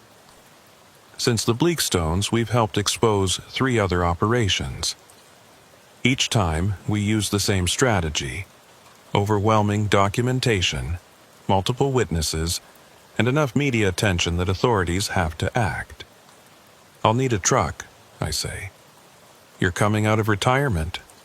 Just for this. That kid sounds scared, Frank. And if there are really 100 bodies, I know someone with a rig you can borrow. Owner-operator who's laid up with a bad back. He'd be happy to help the cause. Within 6 hours, I'm back behind the wheel of a semi for the first time in 3 years.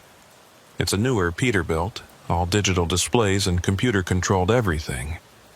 Different from what I used to drive, but the feel is the same.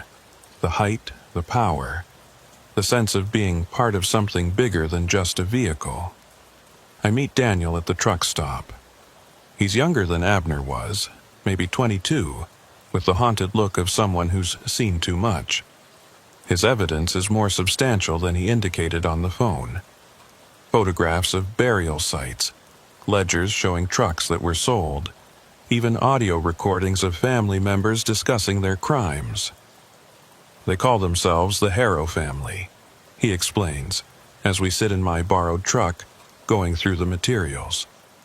Been living on the same land since before the Civil War. They have a whole system, fake cops who pull people over, a tow service that's actually a front for their operation, even a used car dealership where they sell the vehicles. How many family members are involved? At least 60 who know about it. Maybe half that who actively participate. My grandfather, Josiah Harrow, he runs it all. Makes the Bleakstones look like amateurs. Over the next 2 days, we build our case. The network Frank mentioned is bigger than I imagined. 30 truckers willing to help, plus journalists who covered the Bleakstone story, even some FBI agents who worked that case and want to prevent another one. The plan is similar but larger in scale. We need to catch the Harrows in the act, document everything, and make it impossible for local law enforcement to cover it up. But this time, we have an advantage. Daniel knows their procedures, their schedules, when and where they hunt. Tuesday nights, he says. They always work Tuesday nights. Fewer trucks on the road, fewer witnesses. They have a spot on Highway 49, about 10 miles south of McGee. Blind curve, no cell service. They put out spike strips, wait for someone to blow their tires, then the fake cops show up. And people fall for it? The uniforms are perfect. The cars look real, unless you know what to look for. By the time victims realize something's wrong, it's too late. We set it up for the following Tuesday. I'd be the bait, driving the Peterbilt with a load of electronics, valuable enough to be worth their attention. The other truckers would be positioned along the route, hidden but ready. We had drone operators, yes, truckers with drones now, ready to provide aerial footage. And this time we had real law enforcement standing by. FBI agents from the Jackson field office, who Daniel had contacted independently. The night came fast. October 29th, almost exactly 5 years after my first encounter with the Bleakstones. I tried not to think about the coincidence as I drove south on Highway 49, watching my mirrors for any sign of trouble. The spike strip appeared exactly where Daniel said it would be, barely visible in the darkness. I managed to avoid it, pretending to swerve for an animal. As expected, this triggered their backup plan. A police car, complete with lights and sirens, appeared behind me, signaling me to pull over. I complied, pulling onto the shoulder. The officer who approached looked the part, uniform pressed, badge shining, hand resting on his weapon, but I could see others moving in the woods surrounding my truck. "License and registration," the fake cop said. I handed over forgeries Frank had prepared. Documents that would check out initially but raise flags if anyone looked too closely. The cop studied them with a flashlight, then smiled. "Mr. Johnson, I'm going to need you to step out of the vehicle." "What's the problem, officer?" "Step out of the vehicle, sir." I complied and immediately felt a gun pressed against my back. Not from the fake cop, from someone who'd approached from the blind side. "Don't make a sound," a voice whispered. "Just walk toward the trees." This was the moment. I raised my hands, the signal we'd agreed on. The night exploded with light and sound. 30 trucks hit their horns simultaneously while activating every light they had. Headlights, fog lights, work lights. The hidden drones buzzed overhead, their cameras capturing everything. And from the north and south, real police cars with real sirens came screaming down the highway. The harrows scattered like roaches, but there was nowhere to go. The truckers had formed a perimeter, their vehicles blocking every escape route. The drones tracked those who ran into the woods. And the FBI agents who'd been monitoring everything moved in with practiced precision. The fake cop tried to run, but didn't get 10 feet before Tom Washington tackled him. The one with the gun at my back dropped it and raised his hands, smart enough to know when he was beaten. But the real chaos was at the Harrow compound, 3 miles away. A separate FBI team, working off Daniel's intelligence, raided it simultaneously. They found weapons, uniforms, fake badges, and detailed records going back 60 years. They also found Josiah Harrow trying to burn documents in a barrel behind the main house. Documents that included names, dates, and locations of over 140 murders. The aftermath was even bigger than the Bleakstone case. The Harrow family had connections throughout Mississippi law enforcement, and the investigation led to the arrest of 3 sheriffs, 8 deputies, and 2 judges. The body count, when they finally finished searching all the burial sites Daniel had identified, reached 153. It was one of the largest serial killing operations in American history. Daniel didn't enter witness protection. Instead, he became an advocate, working with families of missing persons to identify victims. Many of the bodies recovered had been listed as missing for decades. Finally, families had closure. The trucking network we'd formed evolved into something more official, the Highway Guardian Initiative. Funded partly by trucking companies and partly by donations, it maintains a database of dangerous areas, suspicious incidents, and missing drivers. It also provides rapid response when a driver reports trouble, coordinating with legitimate law enforcement and media to ensure transparency. I went back to my dispatcher job, but I remain involved with the initiative. We get calls every month, sometimes false alarms, sometimes real threats. We've exposed 7 more operations in the 5 years since the Harrows, though none as large or established. But here's the thing that haunts me. For every one we stop, how many are still out there? How many families like the Bleakstones and Harrows are still preying on travelers on America's back roads? How many bodies are hidden in swamps and quarries and forgotten places, never to be found?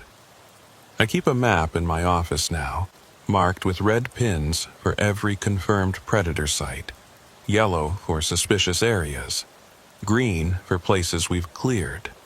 There's still too much red, too much yellow, too many dark places where the modern world hasn't quite reached, where old families make their own law and strangers disappear without a trace.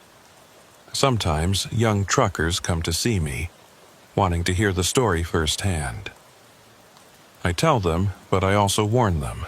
The road is dangerous in ways that have nothing to do with weather or mechanical failure.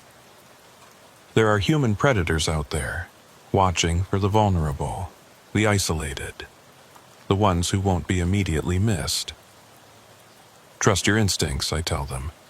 If something feels wrong, it probably is. Don't be too proud to refuse help, to turn around, to call for backup. And always, always let someone know where you are. Last month, I got a letter. No return address, postmarked from Oregon. Inside was a photo of a young man standing next to a well-maintained car at what looked like a legitimate auto shop. On the back, written in careful handwriting, "Living clean, teaching others to do the same. Thank you for giving me the courage. A.G.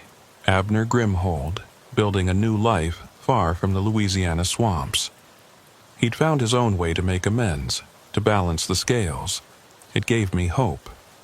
But then yesterday, another call came. Wyoming this time. A family that's been hunting truckers near the Colorado border. The caller sounds young, scared, familiar. Another reluctant accomplice looking for a way out. Another dark operation waiting to be exposed. Frank's already making calls. The network is mobilizing. Someone's borrowing me a truck. Because this is what we do now. We watch the dark roads. We protect our own. We shine lights into the shadows where predators hide. It's dangerous work, thankless most of the time, but necessary. The Bleakstones are in prison. The Harrows are in prison. But there are always more. Always another family, another stretch of dangerous road, another trap waiting to be sprung.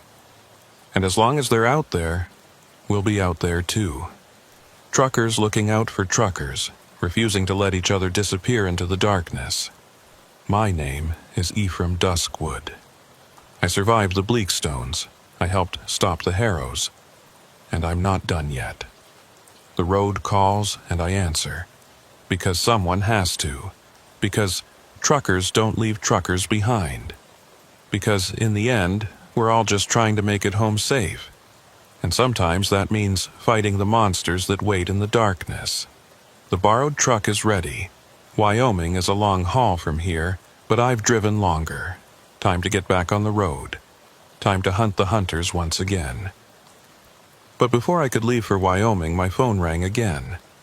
This time, it wasn't someone asking for help. It was someone offering information I never expected to hear. Mr. Duskwood, this is Special Agent Patricia Morse with the FBI. We've been monitoring your activities with the Highway Guardian Initiative. My blood ran cold. Were we in trouble? Had we crossed some legal line?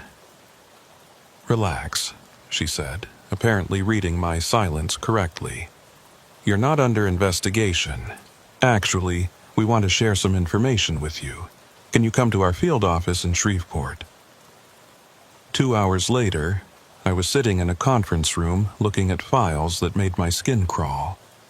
Agent Morse, a woman in her 50s with sharp eyes and graying hair, spread photographs across the table. These are from the Bleakstone property, she said. Areas we didn't publicize during the trial. The photos showed something I hadn't expected. Old structures. Much older than the farmhouse. Stone foundations. Collapsed cellars. Things that looked almost colonial in design. The Bleakstone property goes back to the 1700s, Morse explained. French colonial, then Spanish, then American. But the family's been there through all of it. Different names, same blood. What are you saying? I'm saying this is bigger and older than you realized. The Bleakstones weren't just some backwoods family that turned bad. They're part of something that's been happening for centuries, and they're not the only ones. She pulled out a map of the United States, marked with red dots. Hundreds of them, clustered along old trade routes, pioneer trails, places where travelers had always passed through. Every one of these is a family or group we've identified as potentially involved in systematic predation of travelers. Some are active, some dormant, some we're not sure about. But the pattern is clear. Old families, isolated locations, and a long history of disappearances. How long have you known about this? The FBI has been tracking this pattern since the 1970s, but the roots go back much further. There are newspaper accounts from the 1800s, stories from frontier times. Hell, there are Native American oral histories warning about certain families, certain places where travelers shouldn't stop. I stared at the map, feeling overwhelmed. So, what do you want from me? The Highway Guardian Initiative has done something we couldn't. You've created a trusted network within the trucking community. Drivers talk to you in ways they won't talk to us. We want to formalize a relationship, share information, coordinate responses. You want us to be informants. I want you to be partners, she corrected. Look, the Harrow case you just broke? We'd been trying to crack that for 20 years. You did it in a week because you had inside information and community trust. That's invaluable. She showed me more files. The Brennan family in Montana, suspected of killing travelers since the 1890s.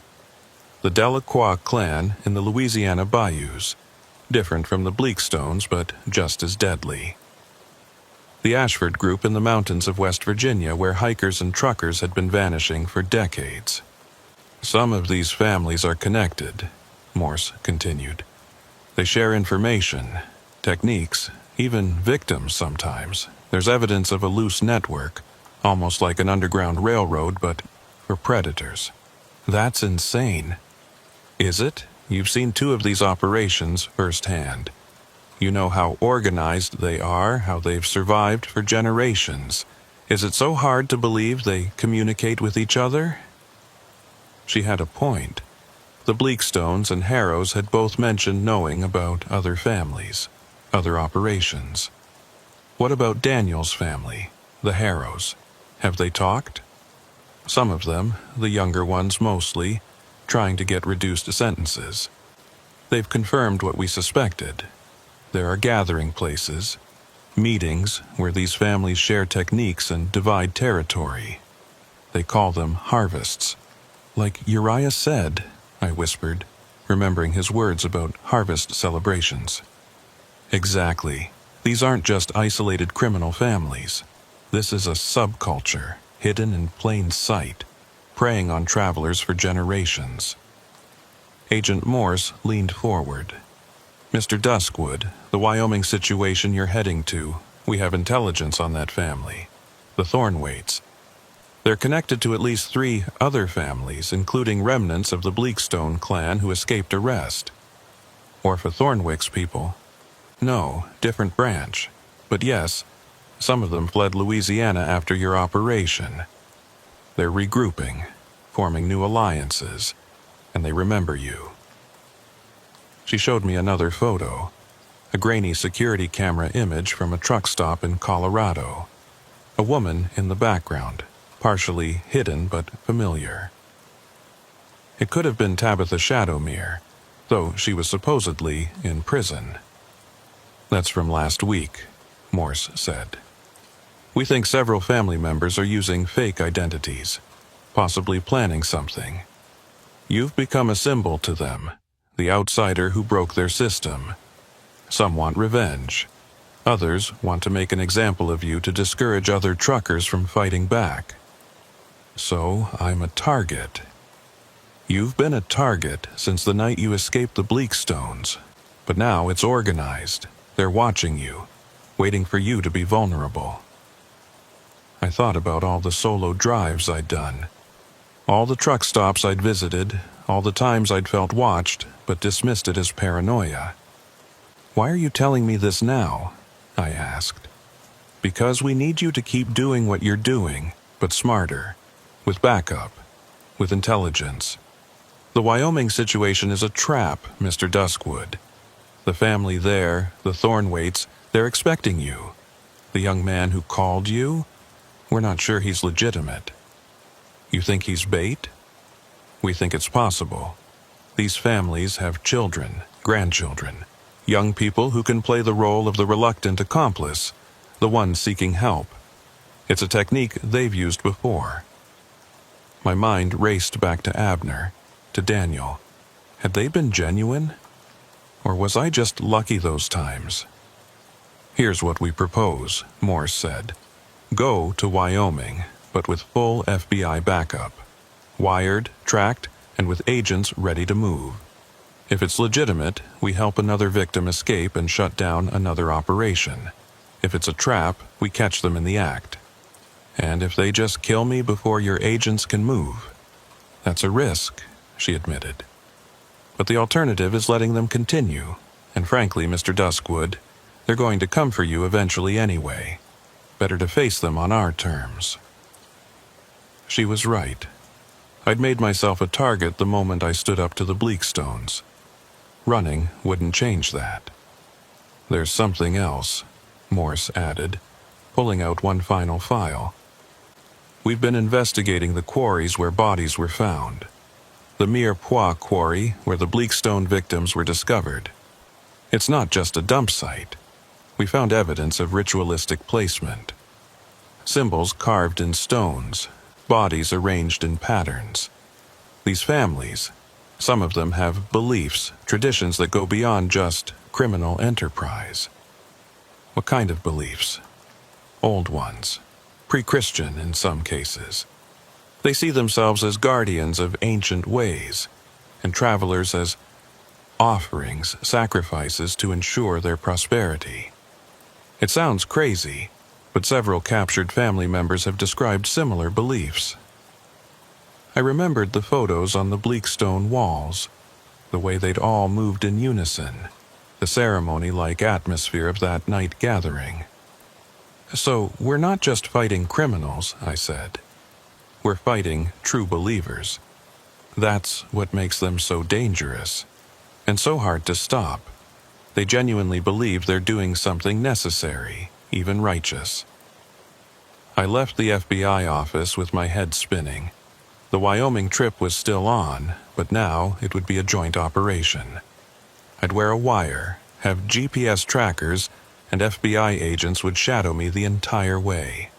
The network of trucker volunteers would still help, but as an outer perimeter, not knowing the full scope of federal involvement. Frank was skeptical when I called him. "You're trusting the feds now?" he asked. "I'm trusting that they want these families stopped as much as we do," I replied, "and they have resources we don't.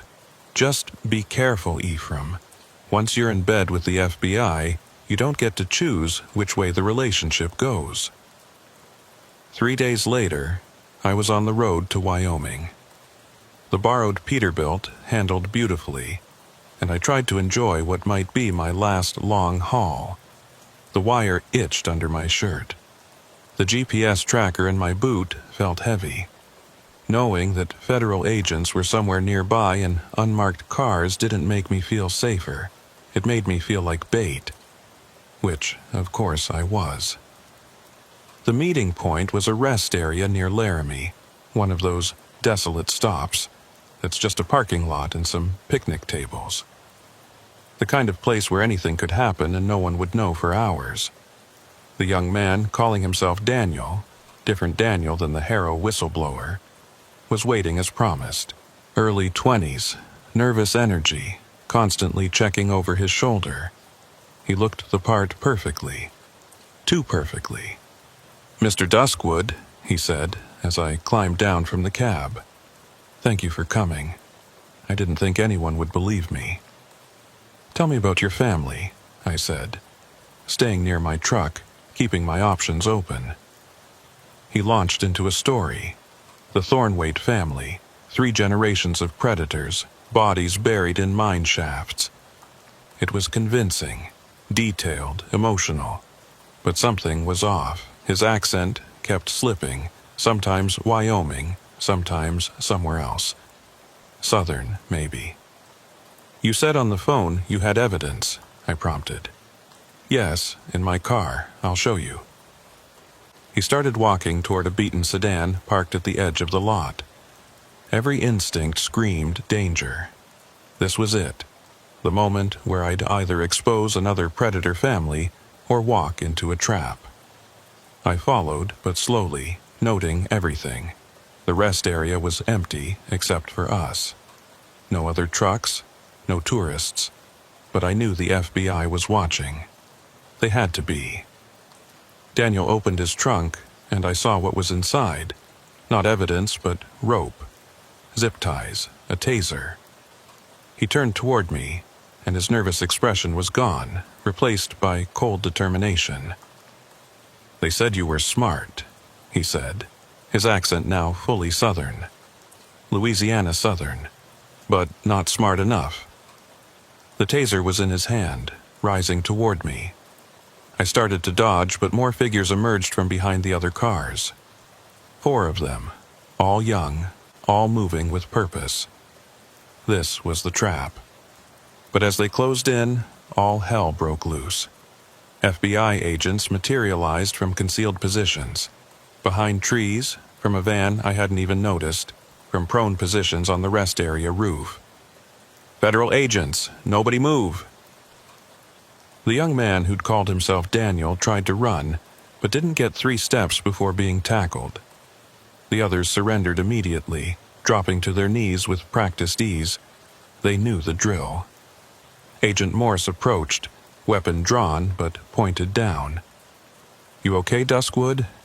"Yeah," I said, though my heart was racing. They were really going to do it. They were going to take me. "Not just take you," she said, nodding to the sedan's trunk. "Look closer." Among the restraints were photos of me, of Frank, of Tom, Janet, all the truckers who'd helped expose the Bleakstones and Harrows. We weren't just targets. We were a list. "They were planning to get all of you one by one," Morse explained. "Start with you as the symbol, then work through the rest. Send a message that interfering with their operations has consequences." The fake Daniel, whose real name turned out to be Josiah Bleakstone IV, Uriah's grandson, was defiant during questioning. "You think you've won?" he said, looking directly at me through the interrogation room window. "You have no idea how many of us there are, how deep this goes. My grandfather's in prison, but the family endures. We've endured for centuries. We'll outlast you, outlast the FBI, outlast everything." "Maybe," I said, "but not today." The Wyoming operation revealed more than we expected. The 5 arrested were all children or grandchildren of imprisoned family members, a next generation trying to restart operations. They had lists, plans, resources hidden away. But they also had something else: communication with dozens of other families across the country. Phones, computers, and documents seized during the arrests revealed a shadow network more extensive than even the FBI had suspected. Families that had been preying on travelers weren't just isolated groups. They were a loose confederation, sharing information through encrypted channels, coded messages in trucker forums, even meetings disguised as family reunions or heritage festivals. The names were chilling in their ordinariness. The Carters in Tennessee, the Millers in Arkansas, the Johnsons in Oklahoma. Normal names hiding abnormal activities. Each family had its territory, its methods, its own history of making travelers disappear. But the arrests also triggered something unexpected: panic among these families. Within days of the Wyoming operation, the FBI reported unusual activity. Properties being abandoned, families disappearing overnight, evidence being destroyed. The network was going dark, scattering. "We spooked them," Agent Morse told me during a debriefing. "They're running, going to ground. Could take years to track them all down now." "Or they're regrouping," I suggested. "Planning something bigger." She didn't disagree. I returned to Shreveport, to my dispatcher job, to what should have been normal life. But normal was gone forever. I knew too much, had seen too much. Every missing trucker report that crossed my desk could be another family operation. Every breakdown on a lonely road could be another trap. The Highway Guardian initiative grew exponentially after the Wyoming incident. Thousands of truckers joined, creating the largest informal safety network in American transportation history. We developed apps, protocols, check-in systems. If a trucker went silent for too long, others would come looking. But the families adapted too. They became more careful, more selective. Instead of targeting truckers, they moved to other travelers. RV tourists, migrant workers, people even less likely to be missed. The old ways continued, just with new victims. Then, 6 months after Wyoming, I got another call. This one was different. "Mr. Duskwood." The voice was old, cultured, with a trace of Southern accent. "My name is Cornelius Ashford. You may have heard of my family." The Ashfords of West Virginia, one of the oldest, most dangerous families the FBI had identified. "I'm listening," I said, already reaching for my phone to record. I'm 93 years old, he continued. I've seen and done things that would turn your hair white, but I'm dying now. Cancer. Weeks left, maybe days, and I want to make a deal. What kind of deal? Full confession. Every family I know about, every technique, every burial site. A century of secrets. In exchange, you come alone, hear my story, and ensure my younger relatives who weren't involved are protected. Why me? Because you're the one who started this. The one who showed it was possible to fight back. I respect that, even as I hate you for it. You destroyed a way of life that's existed since before America was a country. But maybe it was time. Agent Morse was against it, said it was certainly a trap. Frank said the same. Everyone said the same. But something in the old man's voice seemed genuine, tired, ready to end things. So I went, not completely alone. I wore enough surveillance equipment to outfit a spy. But I went to the address he gave, an old mansion in the West Virginia mountains that looked like something from a Gothic novel. Cornelius Ashford was indeed dying. I could see it in his hollow cheeks, his labored breathing, the IV drip beside his bed. But his eyes were sharp, alert, holding centuries of secrets. "Sit," he said, gesturing to a chair beside his bed. "Let me tell you how it really began." For the next 6 hours he talked. He told me about his grandfather's grandfather, who'd started by robbing travelers on the National Road in the 1830s, about how it became a family tradition, justified by twisted logic and old beliefs, about the first meetings between families, the agreements to divide territory, the rules they followed. We saw ourselves as colors, he said, removing the weak, the foolish, those who wouldn't be missed. We told ourselves we were performing a service, keeping the roads dangerous enough that people stayed vigilant. That's insane. Of course it is. But when you're raised in it, taught it from birth, it becomes normal. My first kill was when I was 16, a traveling salesman in 1946. My father stood behind me, guiding my hand on the knife. Said I was becoming a man. He named names, drew maps, revealed burial sites across a dozen states. He explained the symbols they used, the ways they communicated, the corrupt officials who'd protected them. It was a complete unveiling of a hidden world. Why? I asked finally. Why reveal all this? Because it's over, he said. You ended it that night with the Bleakstones.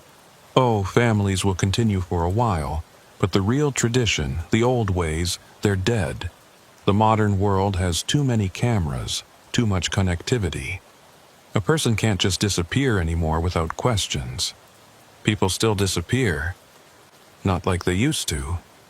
In my grandfather's time, dozens could vanish from one stretch of road in a year, and no one would connect the dots. Now, every missing person is in a database. Every abandoned vehicle is investigated. Every family member has a Facebook page asking for information. He coughed, specks of blood hitting his handkerchief. I'm the last of the old generation, he continued. The ones who come after, like those fools in Wyoming, they're playing at being predators. They don't understand the patience it requires, the commitment. They want quick kills, easy money. They'll all be caught eventually. So you're giving them up to what? Preserve your legacy? I'm giving them up because the game is over, and I'd rather end it on my terms than watch it degrade into common criminality. What we did was evil, Mr. Duskwood, but it was our evil, centuries of it. That means something, even if it's something terrible. He died 3 days later, before he could testify officially. But his recordings, his maps, his confessions led to the largest investigation in FBI history. Over the next year, 137 arrests were made across 23 states. Mass graves were uncovered, some dating back to the Civil War. Families that had operated for generations were dismantled. But not all of them. Some ran, disappeared into new identities. Some fought back, leading to standoffs and shootings. And some, the smart ones, simply stopped. Blended back into normal society, their secrets buried with their victims. The Highway Guardian Initiative is still active. We still get calls, still investigate suspicious incidents. But it's different now. The organized families are mostly gone, replaced by individual predators, opportunists, regular criminals. The ancient evil Cornelius described is fading, though its echoes remain. I still dispatch trucks from my office in Shreveport, but now I also teach. New truckers come to learn not just about routes and regulations, but about safety, about watching for signs, about protecting each other. I tell them the stories, the Bleakstones, the Harrows, the Ashfords. Some think I'm exaggerating. Others understand that the monsters in stories are sometimes real. Frank Morrison died last year. Heart attack in his sleep. He was still driving, still keeping his notebook. I have it now, updated with every incident, every close call. It's a record of survival, of truckers who faced the darkness and lived. Abner Grimhold, or whatever his name is now, still sends occasional letters.